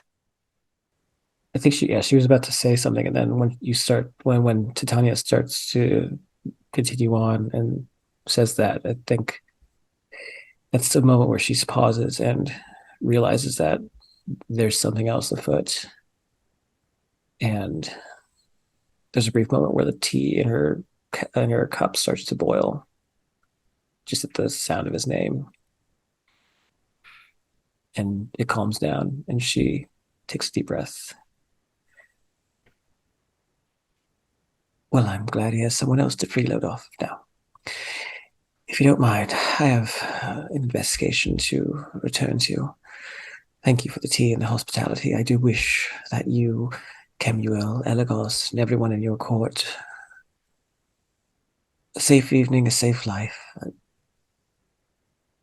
Whatever games you're at, leave me out of them. And with that, as she gets up, and I think she starts to try and storm past. I think as you're storming past, I think you'll see the shade of, or at least a glimpse of someone very tall and very thin waiting by the cafe entrance. Does it look familiar? Not to you necessarily, but I mean, this individual stands out because they're very tall and very thin, wearing a suit. And yeah, just kind of like their arms folded by the door, just kind of looking around. Like, again, in passing and like, but amongst all the other cafe goers and bustling Londoners. I mean, very unique looking. Yes. Yeah, she'll lock eyes and narrow them a bit. It's a woman Mhm. with blonde hair in a bun. And she just kind of gives you this contemplative look with her arms folded still and smiles a little bit from the corner of her mouth. And then kind of does a two-fingered, little salute from her forehead in acknowledgement. You should go tend to your mistress. She's old, possibly senile, and she'll continue to walk past. I'm going to give you an opportunity to tell me if you want to do like any other investigation or write or anything like that before I switch over to Saint Sir Atticus. I think she's just been hit with a bunch of bricks at this point. And I think she's just gonna go home. I think she's spent for the night. Okay. Sir Atticus. So where do you take Mr. Puck right now? I believe that below the feet of this really tall lady, similar to the one that was helping out Mr. Peas Blossom, below her feet there is a bit of London detritus, one of which being that wonderful pamphlet that we saw being published by the Cult of Mock. There is a match cut to Sir Atticus stepping on a similar pamphlet outside of the dancing Devilfish. with Sir Atticus and Puck in tow. I got a dossier. I'm here to do an investigation. And if I'm to keep Mr. Puck entertained as long as he is attending me, why not go for a drink and examine, well, what the mundane sailors do around here? They're at least raucous and entertaining. Well, this would be a quite neighborly thing to do. I mean, especially because my friend wasn't exactly very, very considerate to you. I kind of can appreciate that. But I mean, this is just. Are you buying me a drink? Indeed, I am, Mr. Ah. Puck. I figure a gift for one of the fair folk such as you, or for fair folk such as you, it would be only in kind. You be kind complimenting me, sir. I wish I could say I was one of the fair folk, but it's just more of a, how to say, I am affiliated? Yes. You are a fair person. You are folk by walking alongside me. As far as I'm concerned, you are worthy of a drink as any other member of London. What a hale and hearty member of Hargrave House they have. My goodness. Practically a morose type of folk that's over there. Except for that the fancy fellow, who's now with us, by the way. Did you ever meet him? Lord Oda. As we go into the dancing devilfish, I've heard of him in kind. From what I can tell from his room, he's a rather foppish sort who's more accustomed to frivolous decoration rather than anything that has meaning and measure to it. 'Tis true, but when you've lived as long as that one, I mean, like, you figure you try everything at least a little once, or twice, or 3,000th, who knows? But yes, I am. And he starts rubbing his hands. It's like, I be looking forward to some of this grog over here. Yes. And then grog. My dear sir, you're with Sir Wellington-Hughes the Fourth. We're not settling for grog, nor is the rest of the dancing. Devilfish, I say, with a loud bit of greeting towards. What am I looking at here, Max? Yeah, what is in this place? One of the things that I forgot to do or to put down, and it's like I mean, it should be like Rooms of Hargrave House, and we tend to forget. Yeah, the dancing devilfish has a paint the scene, and I'm okay. I didn't. It's no, it's fine. Because we did it before, and now I can't remember exactly what we said. But heavy time beams, to make it up. Let's go. Right. Heavy beams hung with maritime paraphernalia, dim oil lamps, and gleaming bottles. Laborers from every walk of life commiserate over tarnished pewter mugs. That's that kind of place, yeah? Okay. Paint the scene. What troubles do the clientele seek relief from? Again, remembering this is at the docks. What unites them to a common cause? Taxes.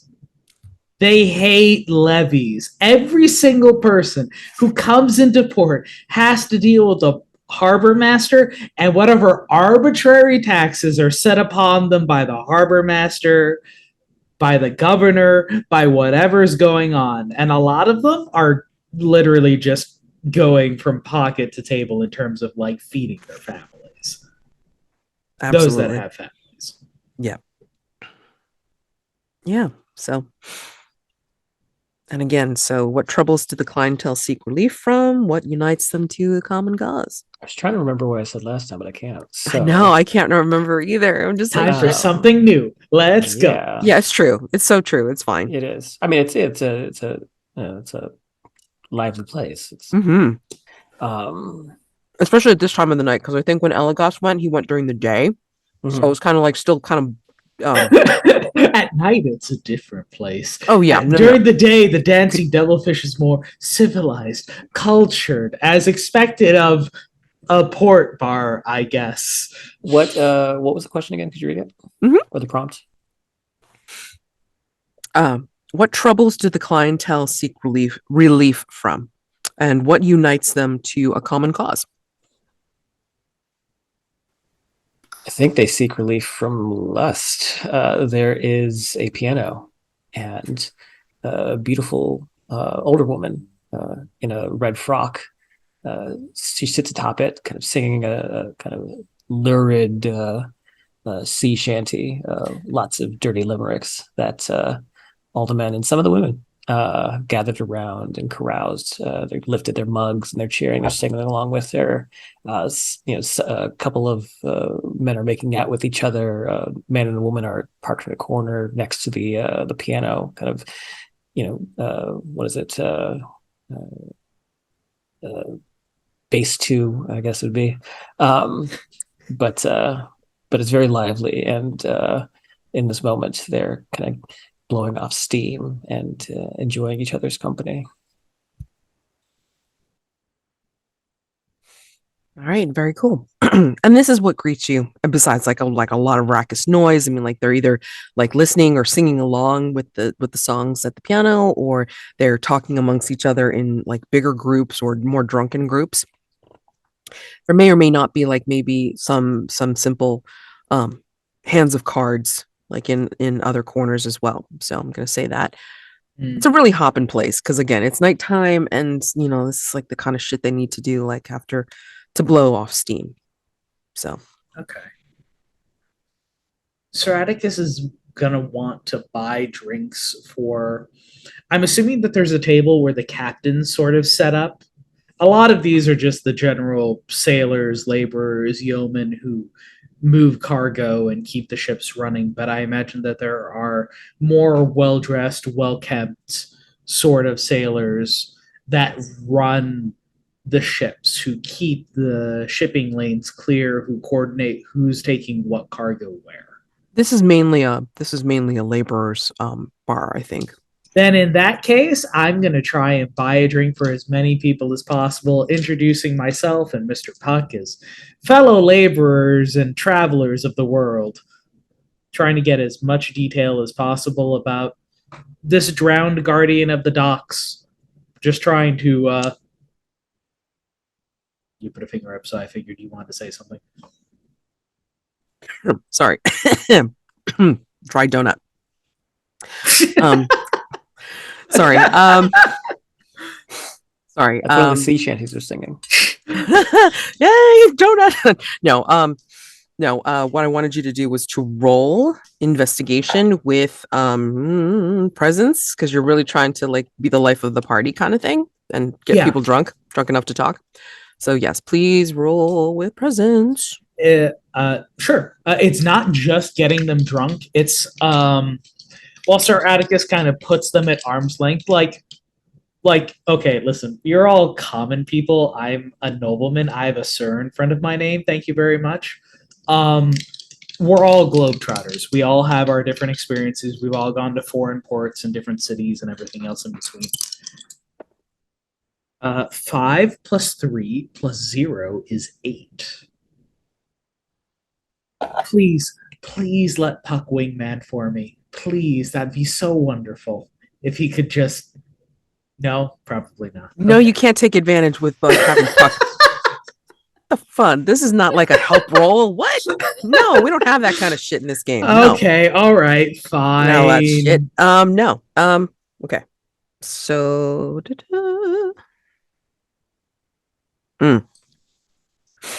I think in your like wandering around the room, I mean, you're making rounds, like for sure. Yeah. With that smile and a bunch of pewter mugs. Mm-hmm.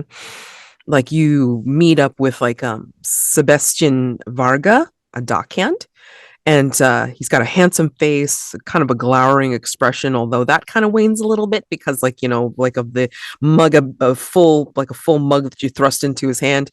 And he's got a youthful swagger, of course, with a stylish cap that he kind of doffs like as soon as you hand him the mug. Mm-hmm. And he speaks like, you hear him when you approach him, he's like speaking to his group about very passionately on the conditions of the working class. And then he's like kind of also talking about some of the songs that he's collected. So he's like back and forth on both topics, but speaking very passionately about both. Okay. It's like, I ain't never had any misfortune on the water. None of my family. You know why? We listen to what the waves are saying. Not that stuffed cabbage up in a suit up there. ugh, thinks he owns us. And and he takes a big ass swig of his mug. Okay. And I think when you're finally get to talking to him and he gets a little bit more drunk, he is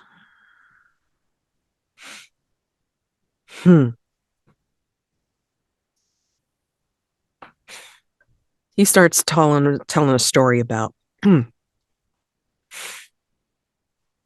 some of the fishermen that were on one of the ships, not the ones that crashed in the dock, in the harbor, excuse me. But he's talking about a group of fishermen on the boat, the last boat he was on, and they were talking about how they were fighting over the fishing line, the fishing nets, and they were arguing over how big the catch was. Excuse me, because it was pretty hefty until they found, and this is the clue, a deformed fish with extra eyes and flailing crab-like limbs. Okay. Yeah. Are you gonna paste that into the chat, or I can see. Or are you typing that in, Jack? I'm typing it in now. A deformed fish with extra eyes and flailing crab-like limbs. Yes.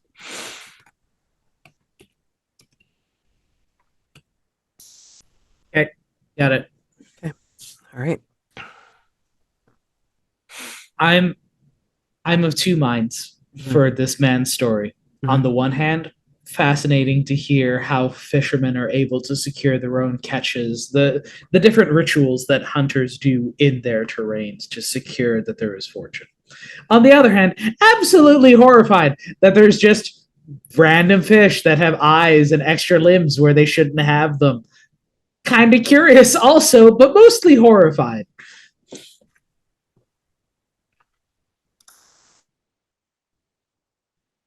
I don't know why I do that to myself. I just take a bite and then I have to talk. I should have prompted, be like, hey, here's a response. There you go.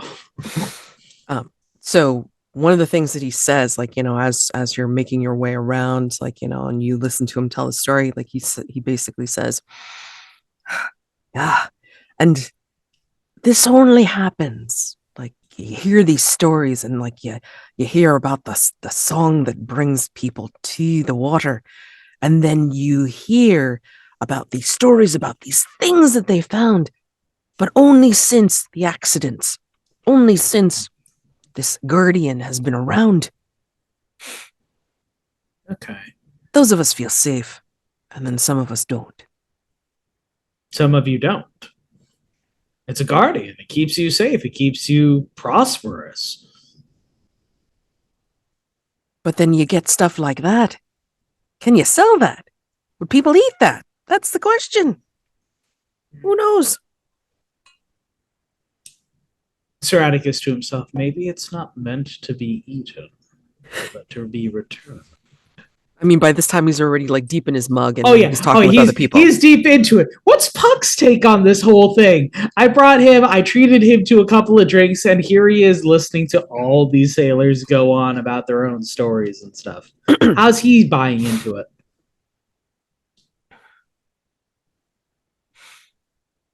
As you sneak a look back at him, he starts to look like he has a very contemplative look on his face, You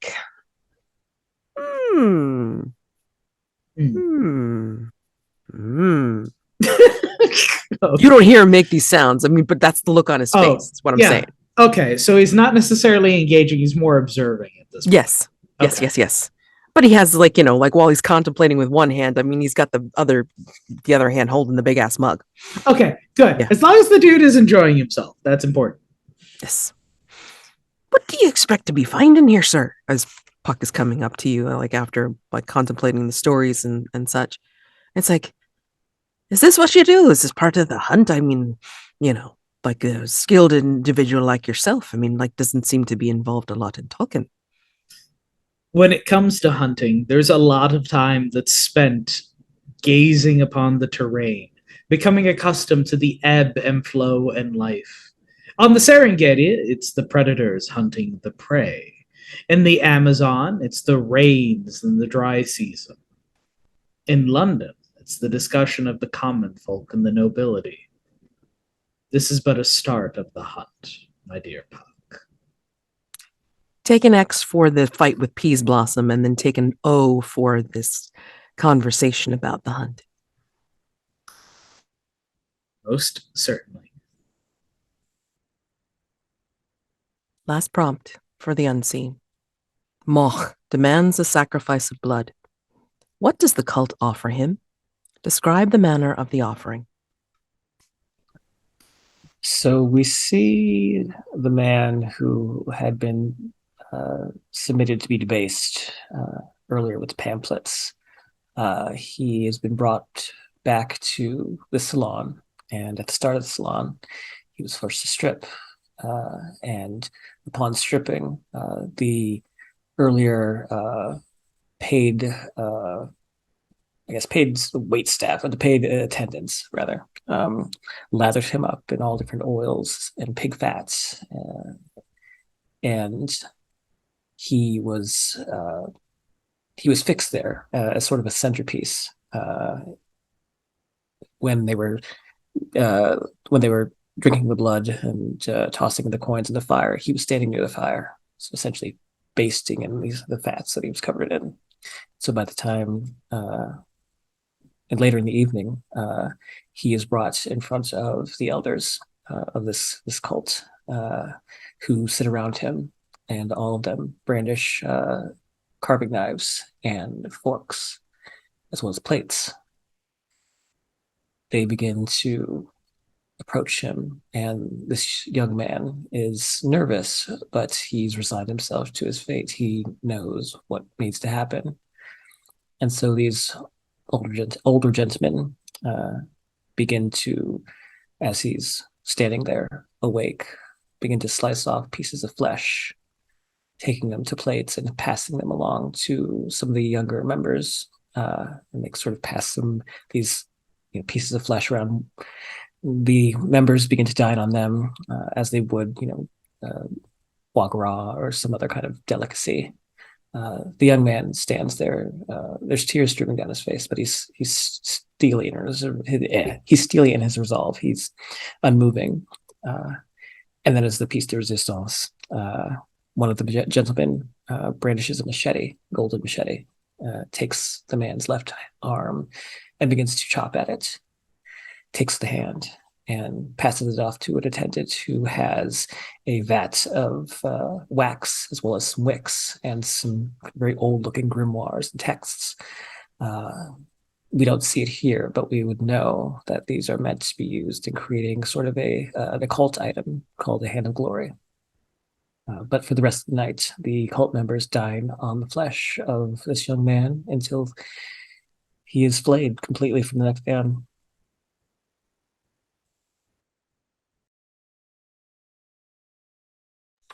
All right. So, Mildred, you make your way back to Hargrave House. And don't know how considerate Sir Atticus was with Puck. Yeah, I think as soon as she gets in, she's absolutely not. Oh, Sir Atticus assumes that there is a servant that's going to take care of all of this. There is blood splattered everywhere. The door frame is cracked from Mr. P. Blossom doing his little show of force. There are gunpowder marks on the nice hardwood floor. The door is probably half cracked open from Sir Atticus and Puck just leaving to go drinking at the dancing Devilfish. Yeah, she sees all this and stares at it in disbelief for a few moments, and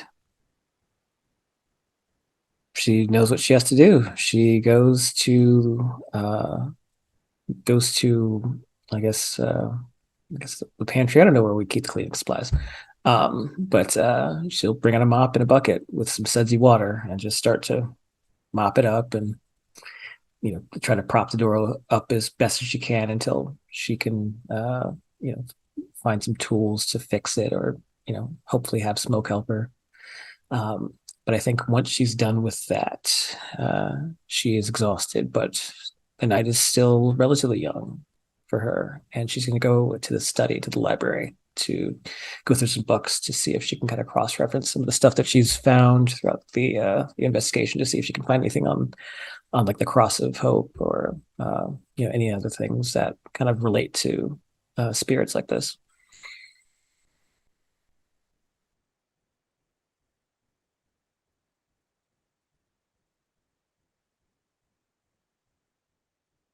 She's hitting the books. I'm debating because it's like I actually forgot, and I'm sorry, my short-term memory's shit. Trying to debate whether I want to slap you with a investigation move or a night move at this point. Wait, hold on. She's just checking out some. I know, like what why is there a night move? What did I move for? Yeah, it was less dangerous to be with the mastermind. Yeah. The books are hungry. Maybe I should have stayed out. Should have stayed out. No, I'll give you an investigation move. It's fine. All right. With what reason, or? Yes, because you're actually doing some active research. Sure. And then I've got stormy weather and sorrowful guilt. Do either of those count against me right now? I imagine the sorrowful guilt would. Yeah, I think so. Yeah. It'd be tough to concentrate. Sure. Yeah. I was just like getting conditions. I guess I'm not, because that was a 12. Just trying to kill me here. I mean, but I have a -1 to reason, so is it an 11? So it's 11. But I think I'm gonna mark mask. No, come on now. I told you. Yo, guys, no, all right. I gotta mark a mask. I'm sorry. No, you're not allowed. No, I gotta mark a mask unless it's a fucking miss. No, I'm trying not to rush to the mastermind. Jesus Christ. So much more to get through. And you guys aren't all going to be together at all during this month. So no. I'm going to say no. Right. Save your masks. God damn it. Oh, wait. No, that wasn't a disadvantage. Hold on. I got to roll another dice. It's still 6 plus. It's still 6 plus 4. So that's 9. 10, which would be 9. Yeah. Yeah. Okay.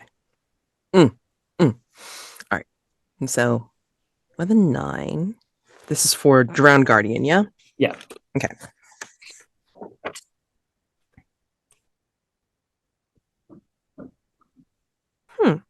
Okay. I think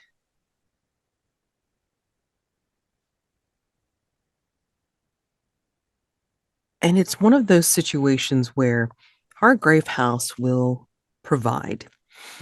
Depending on what you're looking for, but it's not going to be very obvious why. I think you have encountered this phenomenon before, where you're researching and you have it pictured in your mind what you're trying to do. And then all of a sudden a book will fall out from the library, like as you're passing it or something like that. Something will fall out from a shelf behind you. And when you pick it up, I'll have to type this in myself because it's like, what? It's a worn copy of Mogg's New Picture of London and Visitor's Guide to Its Sights, 1844. And there's a bookmark on it. In it, I should say. The bookmark is for the London docks in this visitor's guide, which says, "A wonder of modern engineering, brought about through the valiant determination of countless workers to increase commercial wealth and advance public improvement and happiness." That is what is in this worn copy of Mogg's New Picture of London and Visitor's Guide to Its Sights. And I'm happy to type that into the clues. Yeah. No worries. It's a really long one, so I'm like, okay. The cult has a travel pamphlet. London likes pamphlets. What we say? Yeah, London's life pamphlets. Yeah. Okay. All right. About the London docks in this particularity, but I mean, again, she's at Hargrave House. Hargrave House will provide, but in a weird way. Yeah, for sure. Okay. So that is a clue. Yeah, just put down Moggs to to be How do determined. you spell that? Mogg, like apostrophe S. Okay. And I will enter in the full clue when I type it in. I don't want to, spend too much time on Yeah. it because I also don't have the PDF like up. I have like a paper copy. Okay. Alrighty. So on Sir Atticus, are you going to continue to try and talk to anybody at the um, Dancing Devilfish? Are you going to? What are you going to do? Give you one last opportunity to finish out the evening. You said that there was a church, a religious site that was dedicated to all of this. Correct. Let's go there. Okay. Yes, and that is called the Church of the Steadfast Anchor. Fancy. All right. I don't know if Mildred would have put this in the dossier or not. Would you have mentioned Martin Gallagher? Yeah. Okay.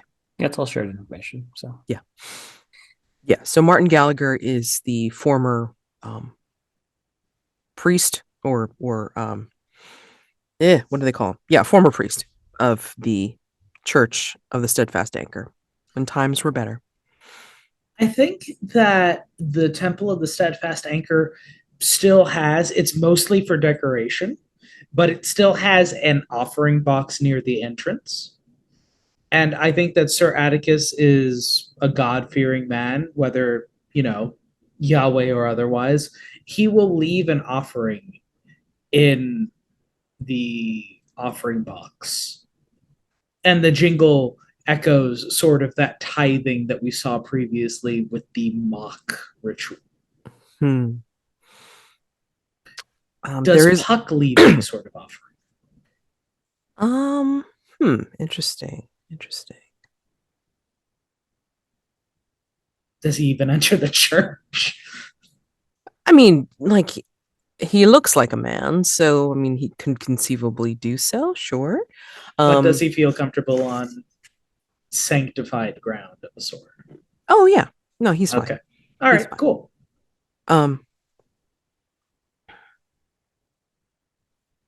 But does are you investigating here like this, or are you going to like looking around the church? Are you going to try to look for somebody to talk to? Like, how are you investigating? The Church of the Steadfast Anchor, as I understand it, is a meeting place of people who feel this dedication to the sunken guardian, right? Well, I mean, it's just like for right now. I mean, it is something that is. Yeah, here we go. Boarded windows, peeling paint, gulls nesting in the chimney, driftwood altar and shell ornaments, crabs and barnacles peek through the floorboards. Paint the scene. And if you don't remember what you said last time, Jack, don't worry about it. Though the church appears to be abandoned, what signs indicate it is being used for secret rituals? Are you asking this, or is this just No, this is the paint the scene. Like, this is the paint the scene question. Yeah. I think that there's an ancient stone altar that has no dust upon it from frequent use, from recent use. But it's old. It's much older than London ever could be. Interesting.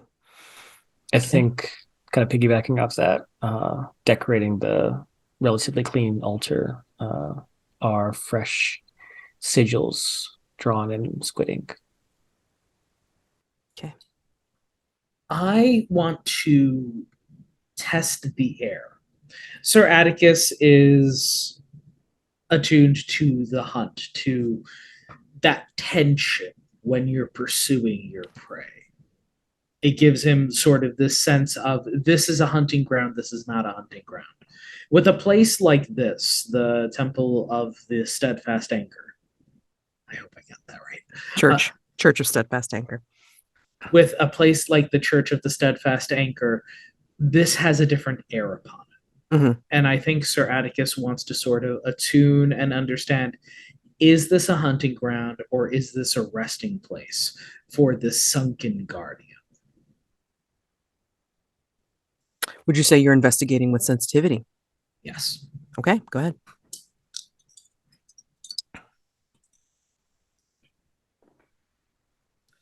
That is garbage. That is a 3 plus a 1 plus a 1, which is a 5. I would like to put a mask on, please. Sure. Yes, go ahead, please. I will mark a mask of the past. Yes, you have to use the first one, of course. Yup. Okay. So,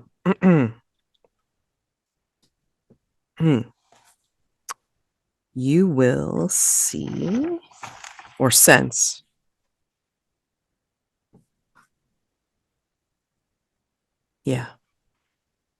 you're going to hear, even though again it's dark, it's nighttime, and you only see the dim lanterns from the streets or from people passing, you hear from someplace the muted sound of bells and singing.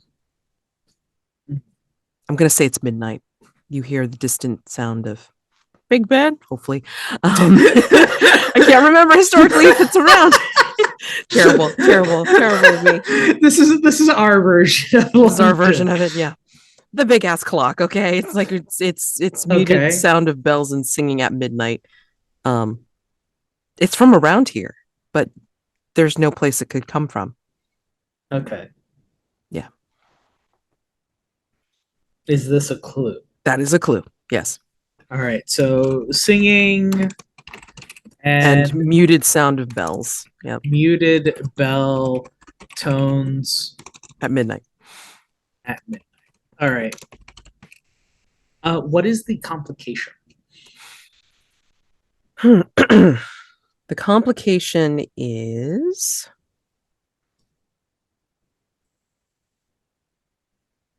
yeah, sure, for funsies. I think, Puck is at your side and saying, oof, be midnight. It's getting a little late for me, sir. But if you really be wanting to play, I can definitely suggest taking a round or two, maybe with my friend.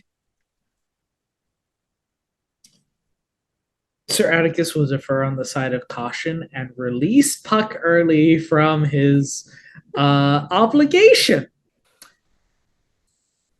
In which case he's not there to tell you that, but then you see a tall, thin shadow at the window outside of the church. Far be it from me, Puck, to keep you from your obligations to whoever your patron is. Thank you for accompanying me as much as you have. Be glad to do it. You bought me some beverage. But yeah, I mean, I think my friend would like to take a round just to test you out. Welcome you to the neighborhood. And we're gonna Atticus is gonna laugh and just grin wolfishly. All right. Let's go. We're gonna cut there. And this is where we're gonna end the session for the evening. Hopefully we can allow for, again, dawn questions and for some masks and hopefully some stars and wishes. I hope. All right, so let's go to the hunters, you lords. All right, so nobody answered a question. Nobody resolved a threat. Did you receive an echo in the night, Mildred? I tried with the hand, the cutting off the hand. Yeah, no. I think I heard the one about the hand and the arm, I think. Yeah. So for sure. Okay. Did you have a face-to-face encounter with a dark entity? Yeah. Sure, why not? Excuse me.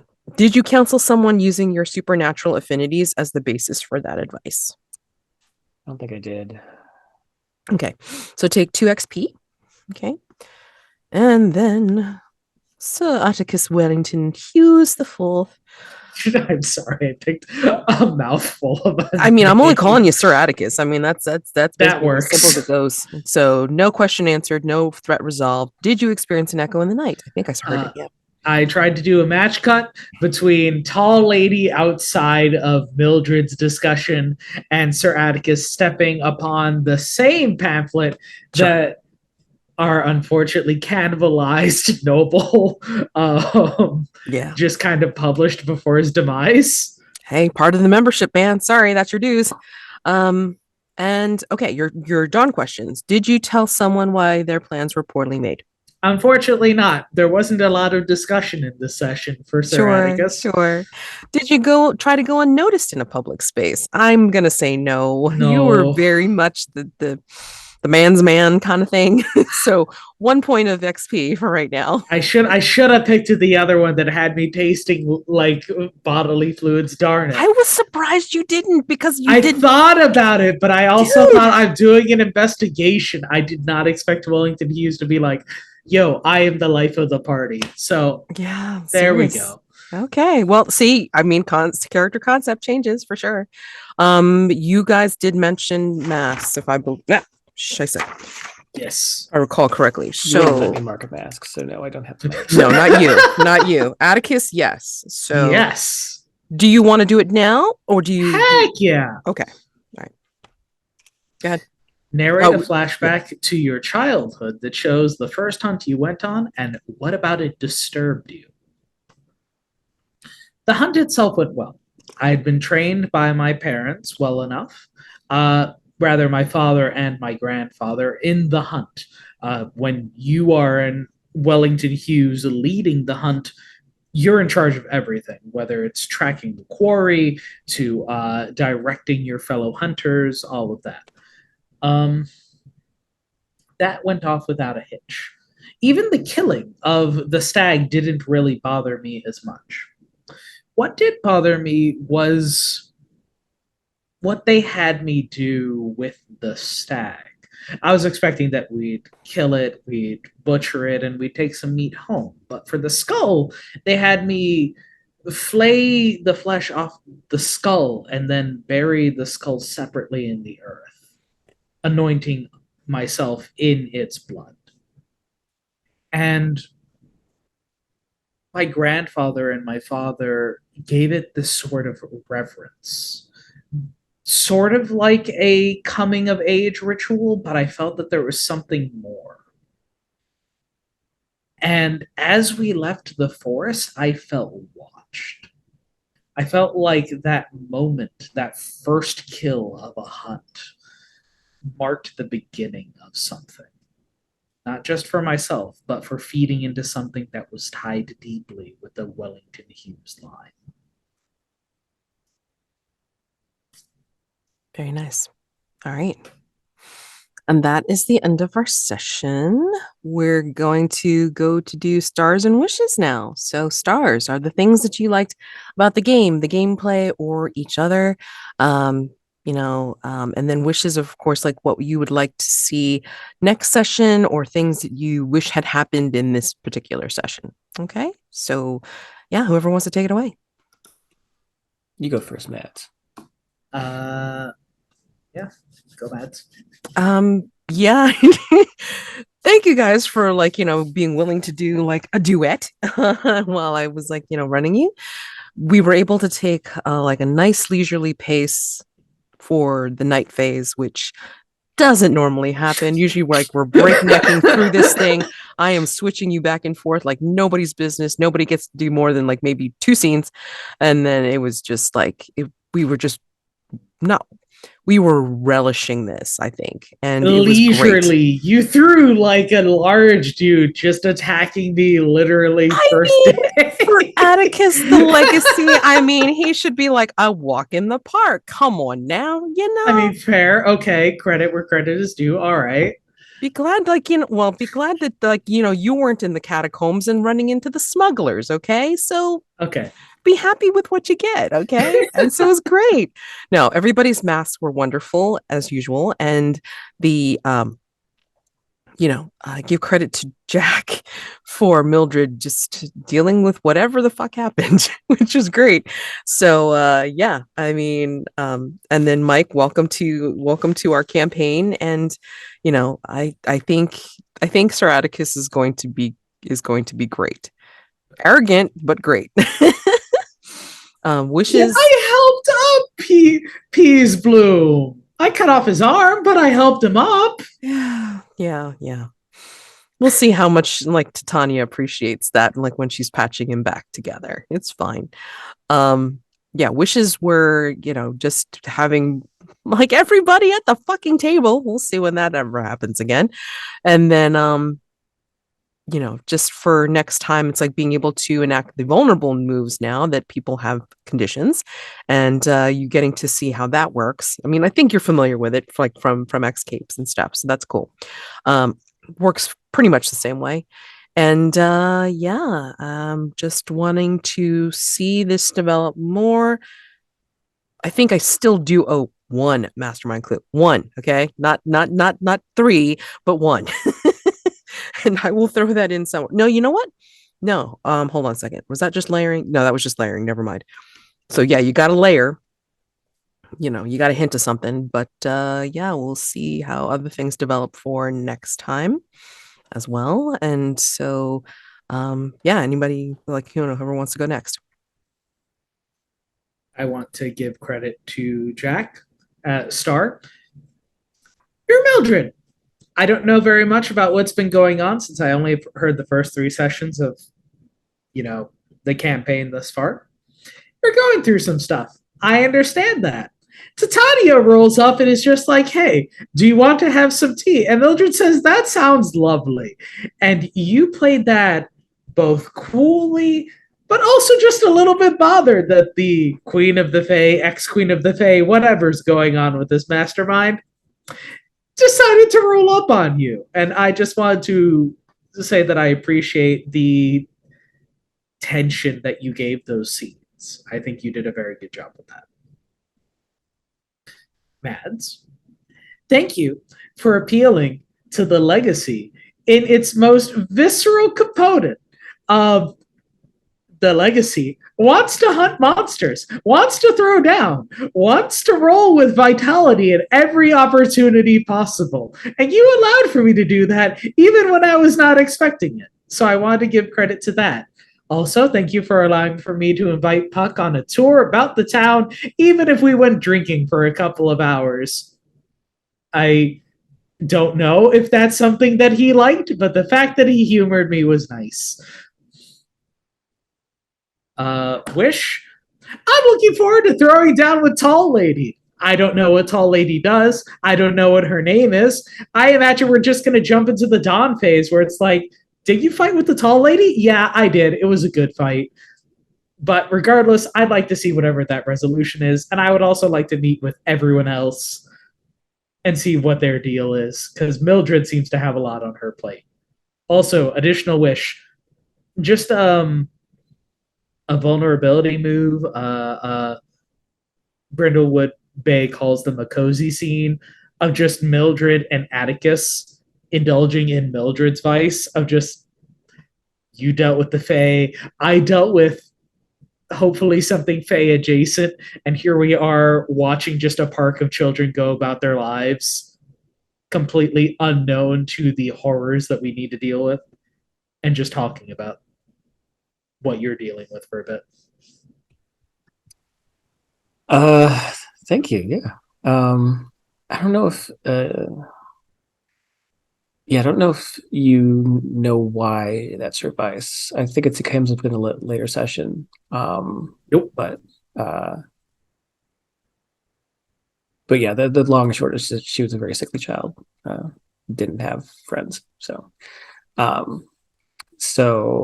my stars for tonight, Atticus is a total hunk. I'm totally like into him. Me, not Mildred. Mildred might be able to. I don't know. We'll see. He's got big hands.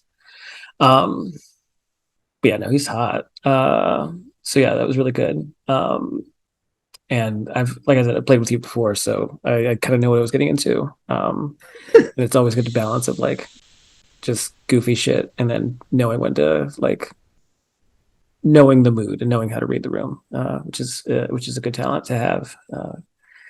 The wish. I have a specific wish for him. General wish is to like have him meet everybody else, and then to have some vulnerable scenes with him because I want to engage in his vice too. I want to see what I want to know what his sins are. But he's hot, and there are sins. Yeah, come on, spice. Throw him to me. Damaged older daddy, love it. No, the more specific one is with the Waitley camera. There's the opportunity to go into the void And so I'd be curious to see what he's like in a new environment where he can hunt things, and if he feel like he could hunt something there. Yes. So I think that'd be exciting. Then my Stardew Mads, I know the scheduling stuff can knock the wind out of sails, and so I know that can be difficult sometimes. But I think that your enthusiasm has kind of kept it together, and it's a big part of why I'm here. And yeah, I appreciate you. I really liked how you brought in Atticus, and not just like the introduction between him and Mildred, but like I'm just gonna throw Peas Blossom at him and just I want to see them fight, and he did. It was great. It like totally set the tone for who this guy is. So that was really well done. And a wish is, yeah, I'd like to get the Covenant at some point. So be ready for that. And I have to talk with Elagos. Apparently, we got words, and I can't wait for that conversation. I'm sorry, that was another wish that I forgot to talk about. Yes. What were you planning on telling me you worked for the Fae before? Well, so part of my mask tonight is sort of to hint at what she's going to talk about to him when she sees him. Because yeah, he should know her by someone else, but he doesn't. So I'm curious to see how that's going to play out. But yeah, so I'm just excited to see all that play out, and then I don't know what the hell Titania wants to do, because with like with someone like Theodora or Flag, it's more obvious, like it's more like conquest. But with Titania, it's more personal. Not that the other two aren't personal, but this one feels like personal stakes of like, trying to get power back, trying to reclaim something.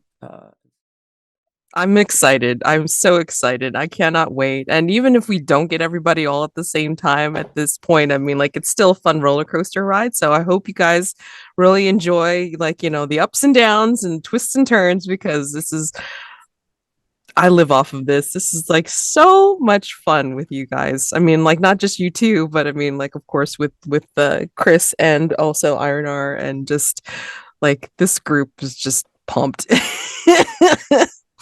So you guys make the between and every other games, like all the other games that I've played with you, like very like engaging, exciting, and fun. And I appreciate you guys for it. So can't wait till next week, because yeah, I mean, like, we're getting, hopefully we keep them all. Yeah, so we will get, I hope, Sir Atticus back for next week. Otherwise, this is going to be a very charged session with just Mildred and Elagos, which could be interesting too. But I mean, long day phase. If we can have, if you guys want to indulge. Wait, hey, if you guys want to indulge in investigation / vulnerable moves out the ass, I'm okay with this. I should be good. I haven't heard any indication that my thing on the 9th is gonna pop up, so I should be available for the 9th. Wonderful. I can't wait. All right, you guys have a wonderful. My wish, I have one more wish, sure, is to have Elagos and Sir Atticus fight over me. That's all. That's all I want. You got so many men, sweetie. Oh my god. So many men. Oh my. It's raining. Throw some women at me too. I'm fine with it. There might be. We'll see how my little Cremorne thing pans out. I don't know. It may be good. It may be bad. I don't. Fish women. We'll see. Merfolk.